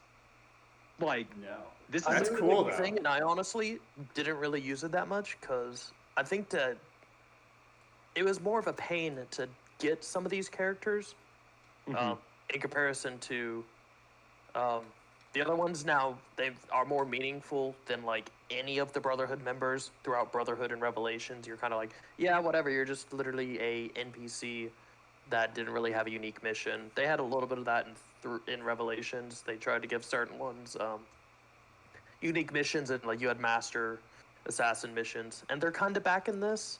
I just feel maybe they're less iconic. Maybe that's because I was it's still the same concept of you kill the multiplayer characters in a single player mission with your person that you're raising to master assassin rank. Same concept. Maybe I just didn't care as much because I felt the Revelation characters were more iconic, but that's just me. But yeah, I don't know. It felt more of a pain to get them up in that level, and Yeah, whatnot. I But do. I don't know. That's just me. I do want to touch on that. Like the thing is like by the time you do unlock them with these cool abilities, you've already liberated these districts. There's really not much use for them at that point. That's kind of the problem. Other And than it's- just being cool. Yeah. Well, like, and here's the thing. This is like kind of until we get to Syndicate. This is really the last time we have any form of like a brotherhood system with the Assassin's Creed games, and I think Yeah. it's a shame because like there's really cool things. Like there's the whole like getting the guards to flank Connor and infiltrate like restricted spaces in forts as having them like disguised as soldiers, or you can also like set up specific ambush points where they use rifles and they set up there, and then like you can like lure guards into there and they'll shoot them. It's cool. It's just the game doesn't really give you a lot of opportunities to use those. That I think that's a common thread. Is like a lot of like the side content in this game is like really weird, where it's like it has cool things about it, but then it gives you a big reason of like why you shouldn't bother. Like, yeah, by the time you do all the liberate all the districts, you don't need the assassins at that point.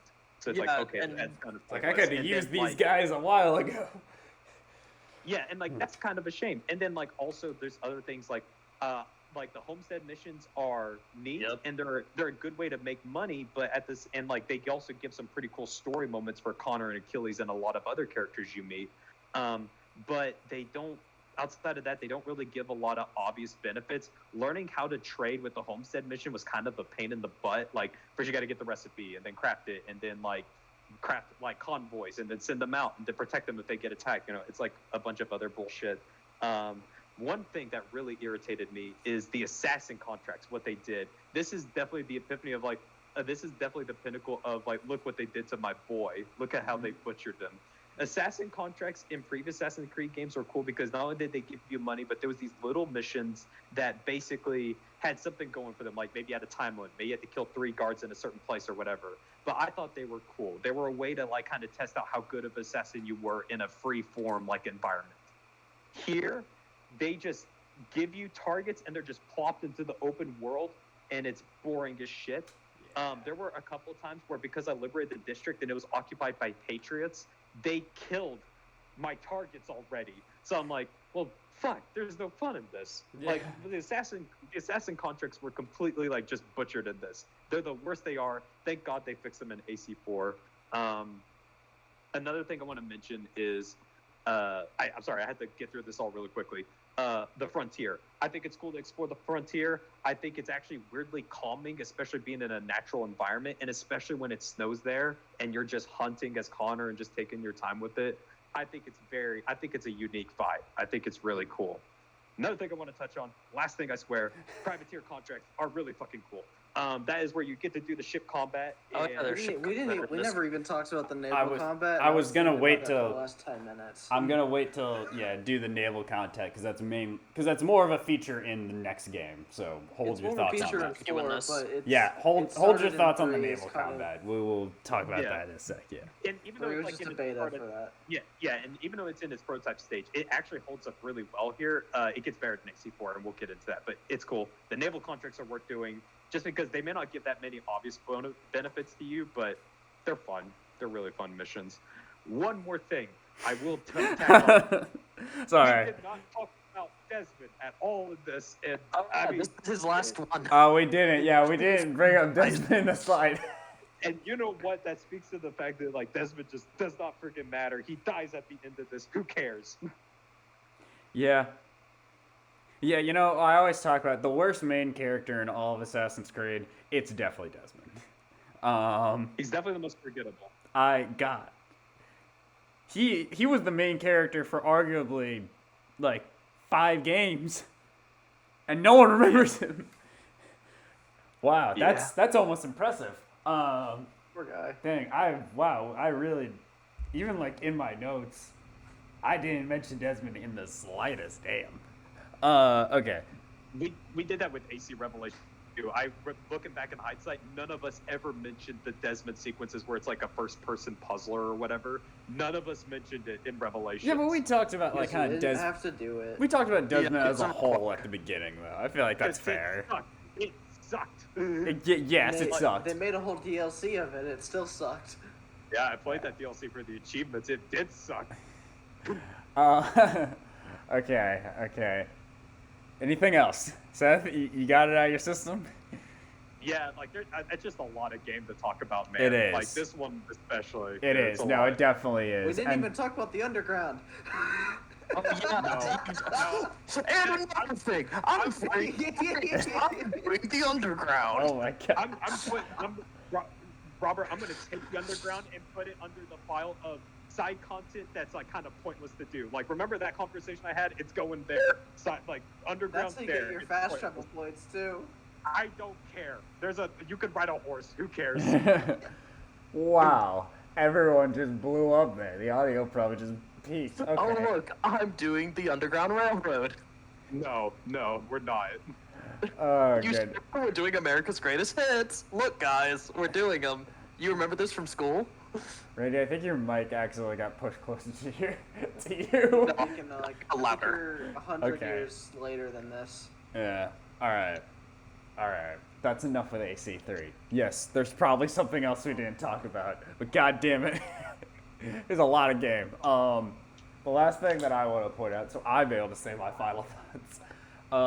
I think honestly, looking back and like doing this podcast, I think I kind of realized something. My issue really isn't even with Connor or even like with the side villains that aren't Hatham or kind of the tailing missions. But I think Seth said it at one point. He said a lot, but one point he really mentioned is the pacing is really off in that game, and I think that's what does it for me. Like, I thought back to it, and I'm like, no, I think it's that. I think a lot of my issues with this game have to do with its pacing. The fact that it takes so long to get the robes, that it just, a lot of it's tutorial, and I think that the first couple of hours just really soured my experience, and then I just kind of went through the rest of the game almost with like a negative attitude. So yeah, that's a very good reason why pacing is super important in both games and movies and all things, really. But that said, that was a lot with 3. We're talking about 2 video games here. A couple of the points do still carry over to 4. Like the tailing mission, so we're not going to come back to that because same issue. And it has similar parkour, a little bit of changes, but not enough to be anything super substantial. But at least like setting wise and like characters and also with the ship combat, at least in my opinion, I think 4 is a huge improvement, and I still think Assassin's Creed 4 is like one of my favorite games in the series. I love the Caribbean. I think that setting is beautiful. We're finally in an Assassin's Creed where it's bright and it's beautiful and it's colorful. There are. I'd say 2 was that, but continue. We're in it again. It's been a while. We've been in like a lot of bleak cities. But also I will say like not too like 2 was good, but because I think the system, not to the limitations of what 3 is, I think the water effects are amazing. The weather. The water is amazing in AC4. Yeah, no, that's what I'm saying. That's what I said. Yeah, I'm agreeing. Oh, okay. It's I thought amazing. you said it. Okay, I thought you were saying, my bad. The water is amazing in AC4. Even like going back to it now, it's great. Even today, it's yeah, good. even today it's great. Seth mentioned the weather effects in 3, and that's kind of just amplified in 4. There are moments where you're out on your ship and there's just a tornado or a thunderstorm, and you have to figure out a way around it. And there's just Technically, those are cyclones. or cyclone. All water. right, yeah, cyclone. Alright, No, you're right. Because if meteorologist. it's on water, it's a yes. You're right. If it's on water, it's a cyclone. But yeah, I have 4, in my opinion, did a lot. Like learned a lot from Assassin's Creed 3, and did a lot better with them. At least with, like engine and the environment that you're in. So I really like 4. It was one that I recently replayed. I think I've played this game 3 times now. But I always have a lot of fun with it. Seth, we'll start with you again with this. Just general thoughts on Assassin's Creed 4. I like it. I like it quite a bit. I do agree. It's definitely one of my top AC games that I would recommend to people. I think it takes a lot of the lessons learned from AC3, and almost every criticism we had about AC3 gets addressed in AC4. I think it like the from the naval combat to the side content to the pacing of the main story. I think everything gets addressed here. And yeah, mentioning the weather effects, like I just want to add to this. AC4 is AC3's weather effects on steroids. They get nuts. So yeah, I definitely think this is a game that's like it's worth playing. It like I have like those games of like, okay, if you're playing the AC games, these are the ones you have to play. I think I have like 3 up there. It's AC2 and it's this one. It's Black Flag. Yeah. I really like it. Randy, general thoughts, AC4. I don't hate it as much as 3, and I won't say it's a bad game. It's a good game. As I remember some reviewers that put it, and you guys might change my mind, because I think, Seth, you're passionate about this. Good game, not a great AC game in regards to being like Assassin's Creed. Now, my second playthrough, I'm seeing it more and more, but than my first playthrough. But there was, I don't know, I just felt like it's great. Yeah, you're a pirate and you're kind of learning how to be a bit more noble through the Assassin Brotherhood and stuff like that, and seeing how some of your decisions have left you kind of alone and a lot of your friends dead. Yeah. I don't know. I think some people found that, like, saying it out loud, I'm like, yeah, that sounds super compelling. But I don't know why I just didn't care that much.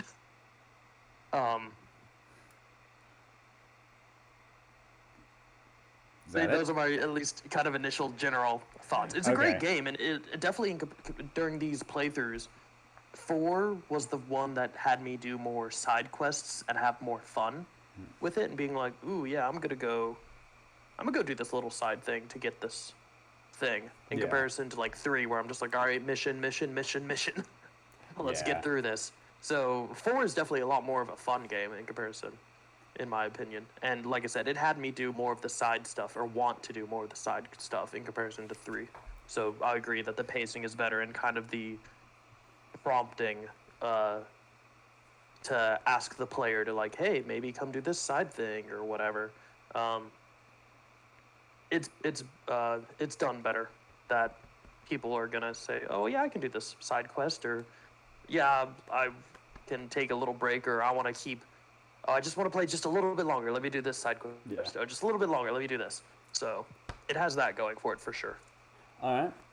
Robert, general thoughts, Assassin's Creed 4. I like this game quite a bit. I think honestly the sailing and stuff is some of like my favorite parts about it. Because fun fact, as a kid growing up, I really loved The Legend of Zelda: The Wind Waker, and I kind of got some of those same vibes like sailing around the Caribbean, as I did sailing around in like the Great Sea in The Wind Waker. So kind of it felt like a more mature version of like that like ship exploration stuff, and just it was always fun to explore like the new islands and just see like what I could like get for like treasure, or what other like enemies to kill to get stuff for like upgrading my ship or equipment. I thought it was really fun. I think when it came out, it was probably one of the best just pirate games at the time. It definitely was. It probably arguably still is. That was something that a lot of people. I will consider that. There is one game. We'll get to that. I think, yeah. No, Sid Meier's Pirates. Great game. It's more of a sim type game, but man, it's a fantastic pirate game. Anyway. Check it out. It's a bit older though. Yeah. All right, continue, Robert. Yeah, because that was like a big reason people would kind of gravitate to that as like their first Assassin's Creed. Like 3 would get the people that liked the revolution. 4 got the people who really wanted to be a pirate. Yeah. I will. Yeah, I mean that's pretty much it. It is. It's the same order we did that one. Just the pure setting. The Caribbean is a great setting. Oh no, it's gorgeous. It's one of those like the two things that Like, when you hear about a video game that spans through all of history, some of the first, like, ideas people have are, I want to be a pirate and I want to be a ninja, or I want to be a samurai. But this is just, like, it's what people wanted. It's a great idea. In concept, it does, like, a really good job of, sorry, I'm going to sound like an IGN review right now, but it has a good feel of, makes you feel like a pirate. Like, yeah, I want to go and, like, do kind of the side things. I want to go and find treasure. I want to get, money and be the best. And I think just pure setting-wise, there's so much just to get lost in with that. Yeah. It's a great... like, you would get lost in the setting, and it's like, oh, you need to sail to this island for your story objective, but you might run into some smaller islands on the way, so you want to stop and, like, explore those. It was the only it's easy just to kind of get off the beaten path, and it feels pretty natural. It was the only Assassin's Creed game where, like, I would see where my main objective was, but I'd be like, okay, yeah, but let me, like, fast travel, like, 2 points back, so I can, like, do all this, like, side stuff on my way to my main thing. But then I'll still get lost because I'll get sidetracked and I want to do something else. So yeah, I think Caribbean, great setting, great being a pirate. I can't imagine there'd be too many people that would argue against that. But what kind of, I think Randy was talking about with, it is a great area for a video game in terms of it being an Assassin's Creed game. And there's some debate of, like, what that really means. There aren't as many sections for, like, running around and, like, parkouring. Like like EC3, there's, like, one city where, it works great and it works perfectly, but for the most... Savannah. Yeah, Savannah. Yeah, Savannah. It's Savannah. You get to. But other than that, most of the buildings, like, they're kind of far apart, or they're they're really, like, huts, because this is the Caribbean. Like, there's not going to be buildings. There's not going to be too many other things. And there's, there's a little bit of, like, you can swing from ship to ship, but in reality you're just rope swinging and then you land somewhere. Or you run up the top area and you kick the thing and then just jump across. So it's not really a thing for, like, parkouring. Like, this setting doesn't work for that system. Which I can see being a turnoff for some people. But I've talked for a lot. So, Seth, what are your thoughts on kind of, like, the setting for an Assassin's Creed thing? And if you want to talk about the parkour thing, because I already mentioned it, you can. I mean, like, for Black Flag, I do agree that, like, I think the Caribbean is like a great setting for just a video game in general. Like an Assassin's Creed game. Well, I think we can get into a whole, like, what makes an Assassin's Creed game and an Assassin's Creed game later. But I like the setting. I do agree that, like, Havana is, like, the best parkour spot. Playing it on my PC at, like, 60 frames per second. Yeah, I guess I'm flexing here. I think that the parkour is a little less sticky compared to AC3. Yeah. It still has some of that bits, but I think it's a little bit less. And I don't know if it's just because there's less opportunities really to parkour in this game, but it feels like at least it's a little bit more refined than it was in 3. Yeah, I think that was something that they kind of understood when they, like, some of the reception to 3 was like, okay, we need to tune up the parkour a little bit.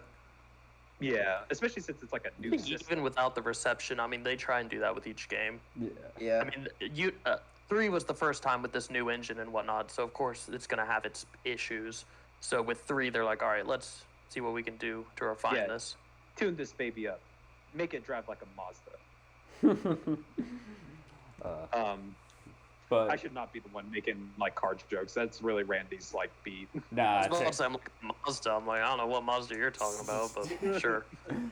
Respect for, like, anything not interesting in I do, years. Randy, anyway. respect for not calling him out on it until he brought it back up. Yeah, I'm like, I could bring this up, but I'm just like, Let him get away with it. this isn't a car podcast. Okay, Randy, you know what? What kind of car does like AC4's parkour drive like? What do you think? Okay, so it's finicky. It can be beautiful. It looks nice, but it's a bit finicky. I guess you're right. It is a Mazda. Recently, because Mazda just makes boring shit now. But I would say probably like a FDRX7, so from like 1998 and whatnot. They used this rotary engine, which was like cool in concept, but like had a lot of issues. So, but it's a beautiful car. A lot of people like the FDRX7. So there you go. You It's know like what- an F. It is like a Mazda. You know what my I favorite pulled part that out about my this? ass, and I was right. Yeah. My favorite part about that question is Randy could have lied. Randy could have either he could have lied and set up some Brought up made up any thing, other but no, he car. told the truth and said, "No, Seth was right. It's a Mazda." I He, mean, like, yes, and it no is. one, It and none of could us could have be proved like- him He wrong. had to think about it a bit. No one It could have be proved like, him. a Maserati. It's Italian. It has tons of electrical issues. Isn't it it's a little French? cheap. It's a little cheap, but it's kind of expensive. Like you're paying a lot for not getting a lot. The Ubisoft. Just like buying Alienware. Yeah, but isn't Ubisoft? Ubisoft is French, not But it's Italian. I thought. like Or people am like I- the think Maseratis are pretty.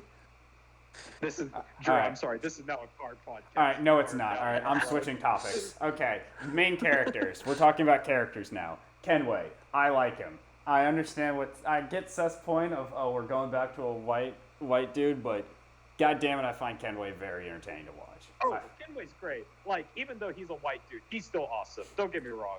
I freaking love Kenway. Also, you get the assassin robes literally with the first 5 minutes of the game. I mean, too, Yeah, the you don't first mission, become pretty much. You don't become an assassin. But you have the robes until, on. but you get the robe and you can be like an assassin really quick. And I think that's like a big thing of just you look like the guy on the box now immediately. Not quite. Not It's quite. a little dirty at the start. Okay, a first. little dirty. After you get the gun holsters and stuff, and after the boat, after you And get, armor pads. Yeah, but I think the ship that they take is the jacked off. Yeah, No, it's Yeah, not. once you get the jacked You don't off, get that's the when you don't get the kind of jacked this on until you box get art look. you get betrayed by the Templars, and then the ship that it's the ship Yeah, that's that what I'm talking about. That's when he starts to look like the box art. yeah. Yeah. But still, still you still get the pretty quick. hood and the blades and all the fun You stuff. literally get the blades at the first mission. Yeah. Yeah, you don't have to wait till here the difference is you don't have to wait till you're at sequence freaking 6 before you can dress up like an actual assassin. You're right. Drew is right. Yeah, you're a dirty one, but you look like a dirty assassin. The first sequence. It's better than no assassin at all. Edward being the first hobo assassin, I mean, really, yeah. I mean, that kind of is his character because Kenway's whole murder story. hobo. Yeah, I mean that's what a pirate is. It's just a murder hobo on a boat. If we break it down, really, I mean, okay. I feel like that's pretty accurate. But anyway, yeah, I like Kenway's story. I like that he's another white guy, but his story is different from a lot of assassins up until this point, even in the future. This isn't a revenge story. This isn't him going out for nobility or him doing anything. No, he is out for bread, and that's why I like him. He's trying to make some money, and he's trying to get his way. But in reality, no, he's a flawed character at the start, and he's doing this for very selfish reasons. And throughout the course of the story, it takes him essentially losing everything, and going down some arguably pretty dark paths. For him to finally let's get my shit together. Let's get my shit together and make something of my life instead of just trying to make a fortune. And I like that character arc. He's he's fun throughout that journey. So he's one of my favorite main characters throughout the series. Robert, what are your thoughts on Kenway? Yeah, I think he has a really interesting backstory because kind of what leads him to privateering is that he pretty much loses his wife. He has a whole falling out because she doesn't like that he chose that life over her. It's all right, you can just go, or either that or she just leaves him. She just But loves it's it. No, you're right. That's pretty much what happens. Yeah. I've been playing this game not too long ago. That's pretty much exactly it. She's like, hey, you're leaving me for years to go privateering and trying to make a fortune, and I just want to have a family with you, but that's not good enough for you, so I'm leaving you. Yeah. So then he starts to kind of use that life as sort of a distraction. Like at least to me, it seems like he's kind of running away from the problem. Oh yeah. But Yeah. he starts to kind of have to face that just with like his interactions with the assassins because they're like, he tries to join the assassin, but they don't want anything to do with him because they don't like that he doesn't have his heart in it. He's just doing it, but he doesn't Well, really have a cause. So he first tries think. to join the Templars so he can rip them off, Oh. actually, and then Okay. he tries to join Yeah. the Assassins so he could rip them off. Like Right. he's a con man. He is like even more than a pirate. He's a con artist. Yeah, and the assassins could kind of catch on to that. So like, no, we don't want you. They catch on to it pretty fast when I'm pretty sure one of the first missions you do is killing assassins. Yeah, Trying to because- protect yeah, Roberts. that's where you get the robe from. Yeah. Yeah. Well, no, like actually, I think Drew's talking about a little bit later. When you're working with the Templars, you have to defend them. And a group of assassins tried to kill Governor Torres, who's the leader of the Templars in the Caribbean. Yeah, you're killing assassins, like Mhm. who are trying to like get to Governor Torres. Yeah. Yeah. No, like I like a lot about like his backstory. I think he's got more of like the charisma to him. Like he's an asshole, but he's a likable asshole. Definitely. So I, what are, you know, it's funny. yeah, go ahead. Okay. I was gonna okay, send it to you anyway, so. Yeah, I want to talk on this.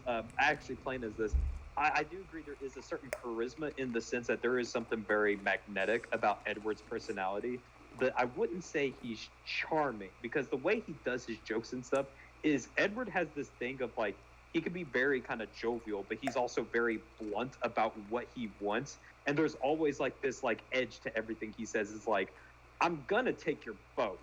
It's your choice whether you get to live or die, though. And it's like that's why I feel like with all the interactions with Edward, when he's talking to like certain people, he's just like, I'm gonna get what I want, no matter what. And I think there is something very like alluring about that kind of character. He's that very he's willing to selfish. go to any length.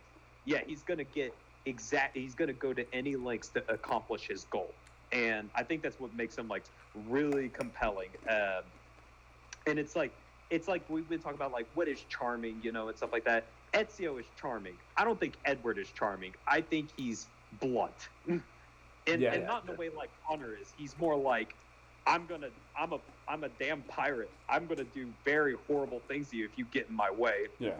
At no point does he convince you that he's nothing but a pirate. Like, no, it's very obvious at the beginning. Like, I'm a pirate. I want this. I'm not gonna like bend or break the opposite way. I'm going to do what is best in my interest and my interest alone.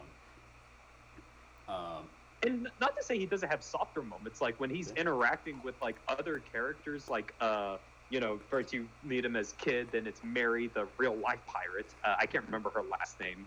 Mary Reed. Yeah. Mary Reed, that's right. Who, by the way, yes, real pirate. She disguised herself as a man, along with her first mate, I guess. They both did the same thing. They might have been lovers. They probably were roommates. I don't know. Oh my god, they were roommates. They But, were like, roommates. You do see. Here's the thing. Even when he's a greedy bastard, Edward still shows some vulnerability and like nicety to people Yeah. like them and Adewale, his like first mate. Like, it's not that he's a complete asshole the whole time. He is nice to people. Well, not nice. Let me put it that way. He's friendly to the people he really does care for, like Blackbeard and the rest of them. Yeah. Good old Edward Thatch. All right. Randy, do you have any more to say about Kenway? And if not, just because Seth also brought up a lot of the side characters, were there any side characters that kind of stood out to you? Blackbeard, Edward Thatch. dope. I think Yeah. he encompassed kind of being that iconic pirate that we know him as, and being something that people fear, kind of putting on like a show about it. Mary Reed, Captain Kidd, amazing. Yep. I think that the voice actor did a fantastic job portraying that character, and I think some of the dialogue that they were given was really good, and kind of just like, I think is one of the main characters that brings Edward into like, hey, you know, make something of yourself, you can do this pirating thing and whatnot, but you need to find a higher purpose than just money. Yeah. So, It's a very I kind of think- short-sighted goal. yeah, I think having Mary Reed be that character for Edward was done really well, and having them be intertwined with the assassins, it's kind of being like, hey, this is the right thing to do. I have this higher purpose of like working for the assassins, and whatnot, and not just being like, yeah, I'm getting money, and the assassins are being like, hey, kill this target and we'll pay you.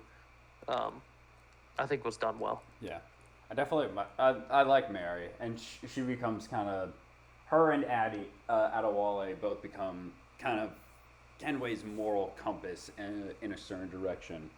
And something I really like about Kenway and a lot of like the other people, and we joke about it all the time, but one of the tenets of the Assassin's Creeds is everything is permitted. And Kenway makes a joke about that. It's like, well, if everything's permitted, I can do whatever I want, right? And they're like, well, no, that's not really how it works.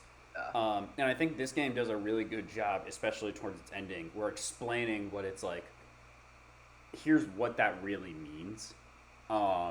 Correct me if I'm wrong, but doesn't Edward kind of have like some like inner monologue about that towards Yeah. like the end of the game? Well, yeah. He has this whole Sequences like in the game. drunken sequence where like he's going through and just every important person of his life is talking to him, or And everyone they're that's dead. Like, and mind they- you, like a lot of these people are dead that's talking to him. Yeah, and it all culminates to, I think it's not part of the inner monologue, but it's right after that when he meets up with Adewale and then he goes back to the assassin hideouts, and he's talking with like the headmaster, and he's like, I finally get it, like everything in permitted also means that like I have to take responsibility for my actions, which means if I ever mess up, it's on me. And he's like, yeah, took you long enough to figure it out.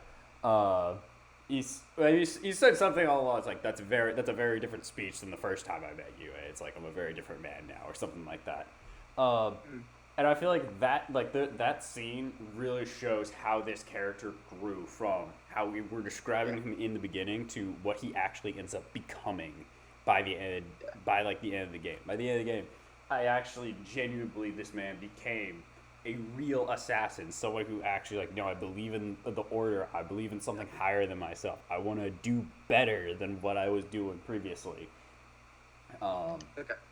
So yeah, I wish I could kind of remember more of the specifics of four just because it's been so long, but I do remember thinking that Edward had probably one of the best like character arcs through the series in terms of like growth. Because yeah, he is pretty much an entirely different man than the one who set out from Wales all those years ago. So I think it was Wales. Yeah, he was Yep. from Wells. Yep, originally. And we never actually mentioned this, but the reason these games are connected is Edward is Connor's granddad. Because by the end of the day, Hatham's dad. yeah, what? Hatham's father. Yeah, is- Hatham's father. Yeah, you find Yeah. out at the end of the day he's like, okay, I'm sailing off to a new world, whatever, and now he has a daughter, and eventually he has another kid. But yeah, I really like his character growth, and I think that's one of the reasons that like this game is really memorable. And that final sequence, like that song that plays at the end when he's walking away to the boat, and he's Parting Glass. Yeah. yeah, and he sees like all of his friends like that have passed away at one table. I'm like, God, that scene always gets me every single time. Like I replayed it and I knew that scene was coming, and I was like, God dang it, I don't want this adventure to be over. I don't want this game to be done. And I just love that moment. But it's enough about just Connor. Outside of like story things, one of the big and we've talked about it a little bit, but I do want to like bring this up as a main point. Half of this game, or probably half this game, I don't actually know the real number. I'm sure Randy could look it up later. But majority of this game is you're on a boat, or excuse me, a ship, not a boat. Yeah, I got it. You forgot landlubber. I almost messed it. No, because a ship can carry a boat cannot carry a ship. There's the difference. I got it.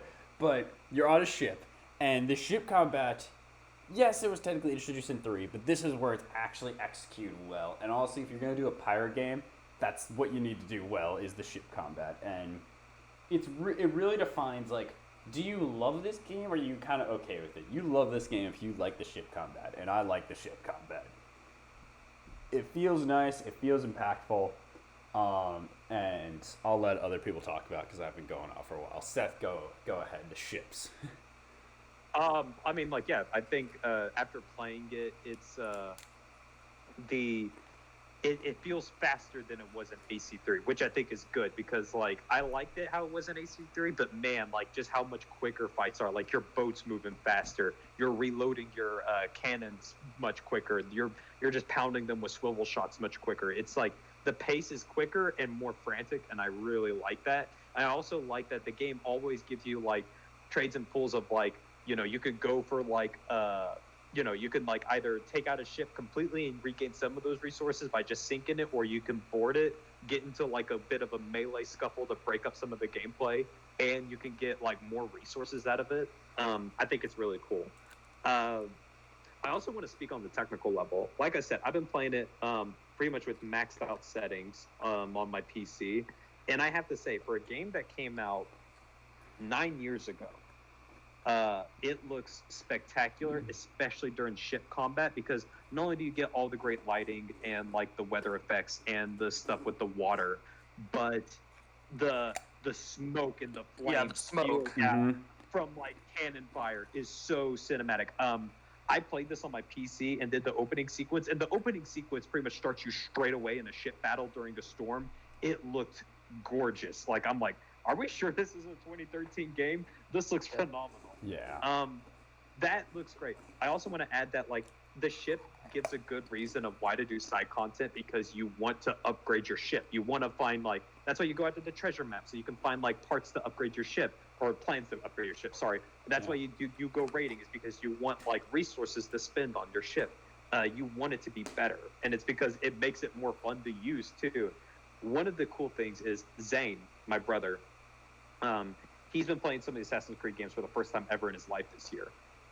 He played AC4 this year, and he told me something I never thought about. I was like, oh, that's a really good point, is how good this gameplay loop is. He says, like, when you start to, like, upgrade your ship, you need more and more resources. And then it's like, well, yeah, you can stay up in these, like, under-leveled waters where the ships are, like, not as strong.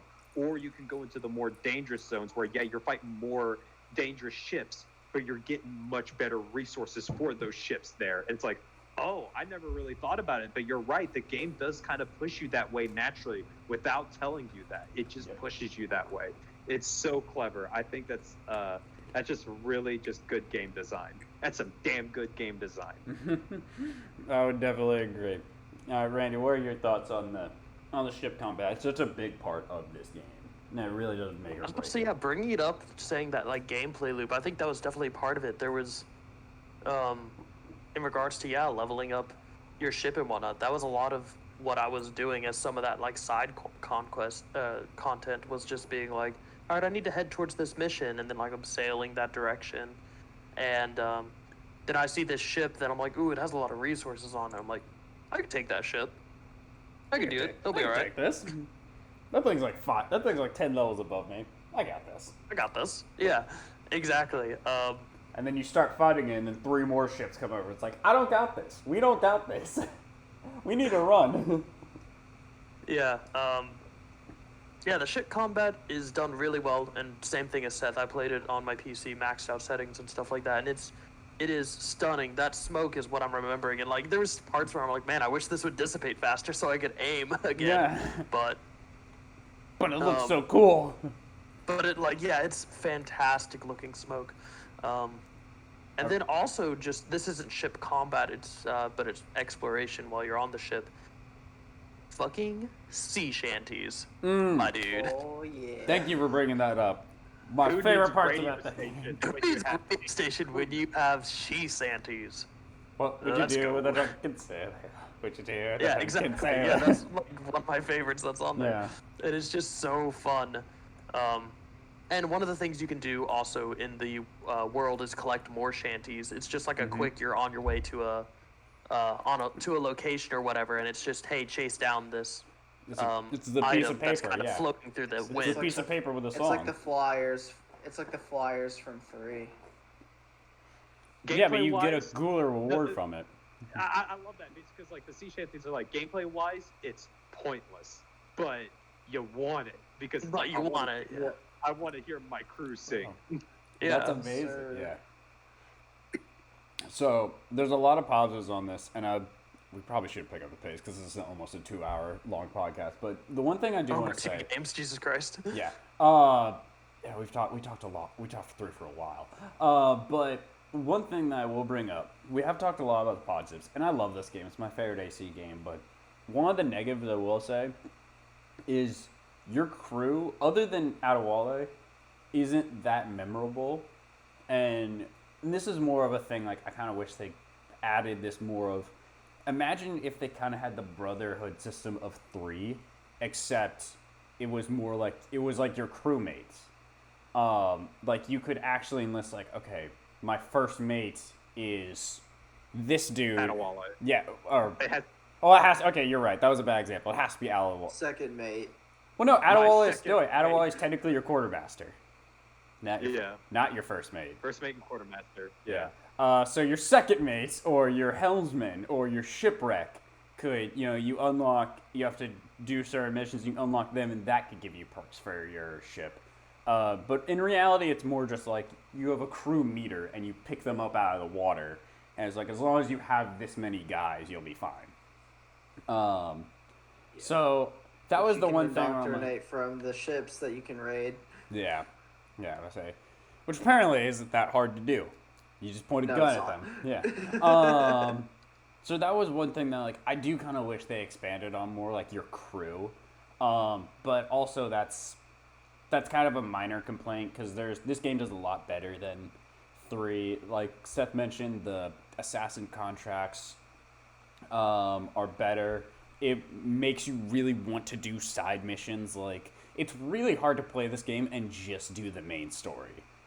Like, I almost respect people who just ignore all the other fun activity, like whale hunting or chasing sea shanties or doing the assassin's contract or trying to go after like those big fortresses. Those are some of like the most fun I had in this game. Like, you're one ship against this this fort and it's shooting at you, and then sometimes there's a tornado that comes by. Cyclone, goddamn, yeah, because we're on the water still.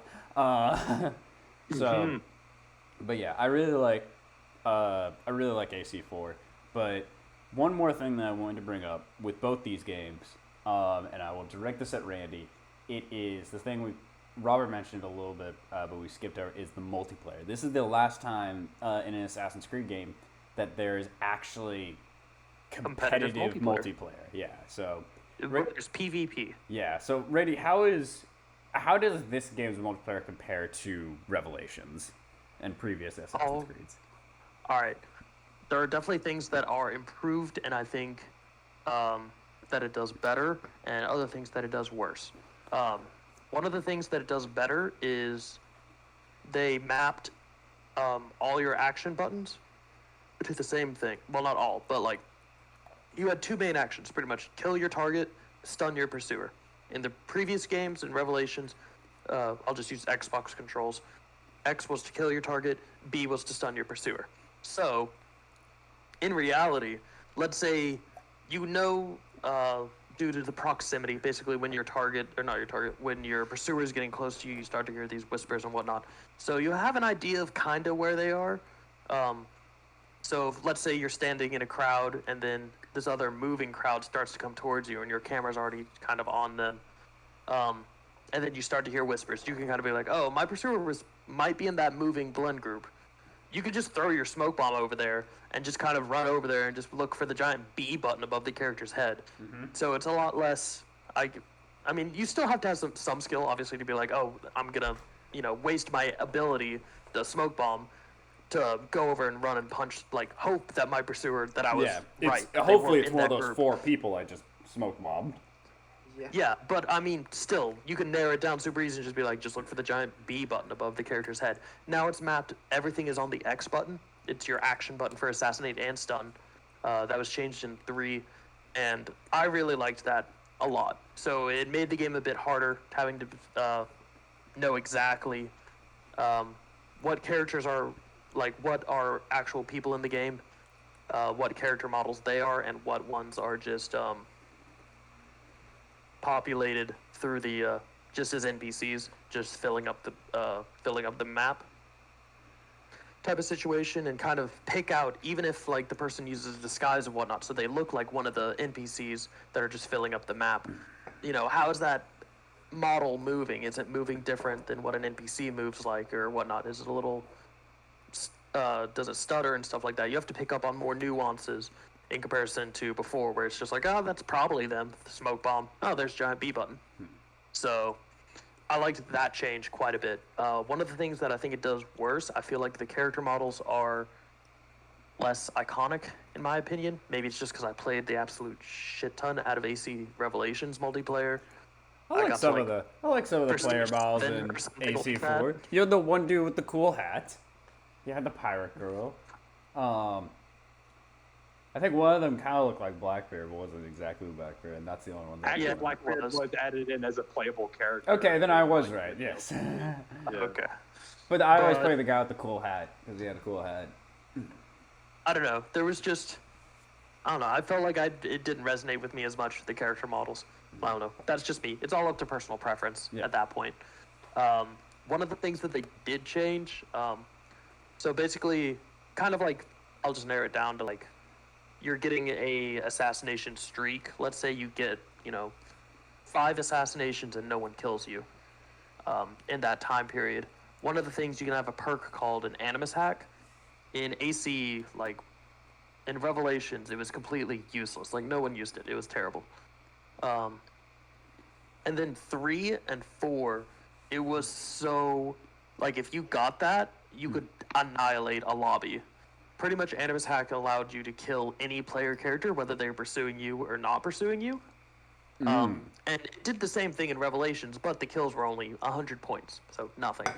Yeah. In 3 and onwards, pretty much as you got each kill, it would double in points. So your first, I think, would be, I think they even upped it. I think it was 150 for your first kill or something like that. And then 300, 600 for your third kill, which is like a decent amount of points. And then 1,200, and it's just like, okay, what the hell? Yeah. So, like, if someone gets to that point, they can annihilate a lobby and get so far ahead that it's just like, well, okay, game's over. So, that was one of the changes I was not a fan of. That does sound ridiculous. Yeah. Yeah. And then one of the things that they added in 4, and it was also in 3, was this PvE mode called Wolfpack, or I guess it's cooperative, which I guess is like a PvE. Yeah, that's what. It's like a giant raid boss. Kind of. When I say PvE, I'm kind of thinking more like, oh, it's like, 30 characters versus its giant, like, I don't know, dragon or something. Like, obviously it's not that. Pretty much, it's still a point-based system. You could be in a group of 4 people, and you would have certain tasks and objectives that would come up, whether it be get to the targets and within a certain time frame, and you have to do a air assassination on them, or it would have like capture the flag in it, like, hey, deliver this objective from here to there without getting killed by pursuers or whatnot type of situation. So it had a bunch of different like ways to do that, and you had a certain time frame. I think most matches were only like 10 minutes or something like that. I know standard matches were 10 minutes. I don't know if Wolfpack was also 10. It may have been like 15 or something. Yeah. I thought you got more time based off of like how you did, but I don't remember. It might be something like that. Unfortunately, well, the servers are still up technically, but it's super hard to find a match. So We You tried. have to do Basically, a private match. Yeah. yeah, you pretty much have to do a private match. I don't know, look for a Discord group or ask on Reddit or something, try and get a group. But yeah, Wolfpack was pretty fun. I know, Robert, you and I played a decent amount of Wolfpack together, so Yeah. if you have any comments on it, I'll hand it off to you. I remember it was really fun just to kind of be able to do like co-op with multiplayer, because that was something I always kind of wanted, was like actual like PvE type Assassin's Creed multiplayer, because we didn't really have that before. The closest you had was kind of the team modes. Yeah, the team game modes. in the multiplayer, but that wasn't really the same thing. So it was nice being able to kind of have like a nice little co-op mode where you could kind of all strategize with like your kits to do like creative ways to Get the most group points. assassinate people. Yeah, there was like a lot of strategy you could do with like even your like abilities and stuff, just to have like some good variety. Like, oh, someone could be running poison, someone else could be running like smoke bomb and mute. Like, there's like different kinds of strategies you could really employ, just to like if you want to be more defense. Like one person could be more on the defense, more someone else could be more on like the offense, stuff like that. I just thought it was like pretty creative. Like, yeah, it was introduced in 3, but 4 also like kind of fleshed it out a little bit, I think. But yeah, no, it was a pretty solid mode. Um, it was like the last like big thing I guess they really did with the AC, like competitive multiplayer, because then it turned into just the co-op stuff in Unity, and then they just axed it after that. Unfortunately, yes. Yeah. Hopefully they're bringing it back soon. But that is a Yeah, they have a Yeah. Project Invictus, I believe is what it's called, and they're like, we're doing something with that is going to be standalone multiplayer. They haven't really given any info other than that, other than like we're doing something. So It's Sometime. coming, who knows? guys. It's coming. eventually. Well, with that all said, this podcast has been going on very long. So I will wrap it up and give everyone the chance to wrap it up with AC4. I'm just gonna reinstate that. Yeah, it's still probably to this day my favorite Assassin's Creed game. If you haven't tried it out and you're curious about the Assassin's series, it's a good game even just to start. It's just a fun game. It's a really fun pirate game. It's very easy to get lost and explore in that game, and I think that's great. But that's all I gotta say. Seth, do you have anything else you would like to bring up with Assassin's Creed 4 Black Flag? Yeah, I got a couple. Going back to side content, I think it's just fun. I also think the rewards are greater because I think what they do really well here is that they're really good at giving you carrot on the stick kind of incentives. Like you complete all the assassin contracts, you get the pistol sword set, which is granted. I Oh, did yeah. do that. I was like, I need this. Like, granted, you can't actually shoot people from afar with it, but you get unique animations where Edward will like stab a person and then shoot them with the pistol sword. It's like pretty friggin' sick. You get gold-plated pistols if you do all the naval contracts. Hunt down all the Templar agents. You get, in my opinion, a cool-looking Templar armor set. Like, there's all kinds of cool. Collect all the Mayan. I wasn't the biggest fan of the skills armor set, but I you still get did it. armor that lets that reflects like pistol damage. Yeah. Yeah, like it's like a first order type deal. It's Yeah. kind of like the trinket Connor can get in AC3. It's cool. These are all Yeah. cool rewards. Yep. I think that AC3 was missing. Once again, they addressed it here. And then that's one point I want to make. And then my last point is Freedom Cry. Since Brandy talked about the Tyranny of King Washington, I will say the Freedom Cry DLC is pretty good in Assassin's Creed 4. That one is set after the events of Black Flag. You are playing as Adewale, basically trying to liberate a bunch of slaves from this one really nefarious plantation owner. And it starts off as an assassin mission for him, but it becomes much more than that personally. And it's cool. He gets a blunderbuss, which can wreck groups of enemies with a single shot. It's really cool. Adewale uses a machete, and he is just absolutely brutal with his animations with that. And it's just a fun DLC. It's short. It's only about 3 hours long. And what's cool about this is if you're like, I want to play AC4, but I don't want to spend the like 40 hours or so to get to the point where I have like a really cool ship, you basically go through a really like quick version of that progression system in Freedom Cry. You go from lowly boat to superpower ship by the end of it. So It also it's was cool. released as a standalone DLC too, if you just don't want to play the main game. Oh yeah, that's Why you would do that, but you can. Yeah, Yeah. Be kind of weird, but it's an option. Yep. All right. With Robert, final thoughts on AC3. Oh shit! I think. Oh, sorry. Something happened. Sorry, I lost my train of thought. You want me to come Okay, back to so you? No, I got it. Okay. Okay, so I think I agree with you, Drew, that it's probably one of my favorite Assassin's Creed games. It's just one I could just kind of have a lot of fun with. There's just so much you can do that's off the beaten path, but it not really feel like a chore. Like, it doesn't feel as, like, checklisty, I guess, Yeah. as it could feel, even when it kind of tells you, like, hey, here's how many rewards you can get. It just feels like I just want to get everything. And another thing to boot is how this game is historically significant, is that this was the last Assassin's Creed game to be released on the Wii U. Yeah. 2 years. Wow. Robert, the only one. Robert, keeping us with the Wii U facts, keeping us honest. I love Yeah. it. All right, But Randy. again, God rest its soul. Randy, your turn. I'll agree, at least side quest wise. Yeah, it's great for that sort of stuff. Maybe this was also why the story didn't resonate with me as much, is because this is a good and bad thing. Cool, you can do a bunch of side stuff, but then you can get lost in it and you're like, wait, what's happening again? If you return to the story, depending on how much you're just doing side stuff. Because you can do side stuff and spend like all day on it and like not touch the story. And like when I say all day, it's, it's a Saturday, you don't have work or whatever, and you spend, 5 hours, 6 hours just doing side shit. And you're like, you do like 1 or 2 main story missions.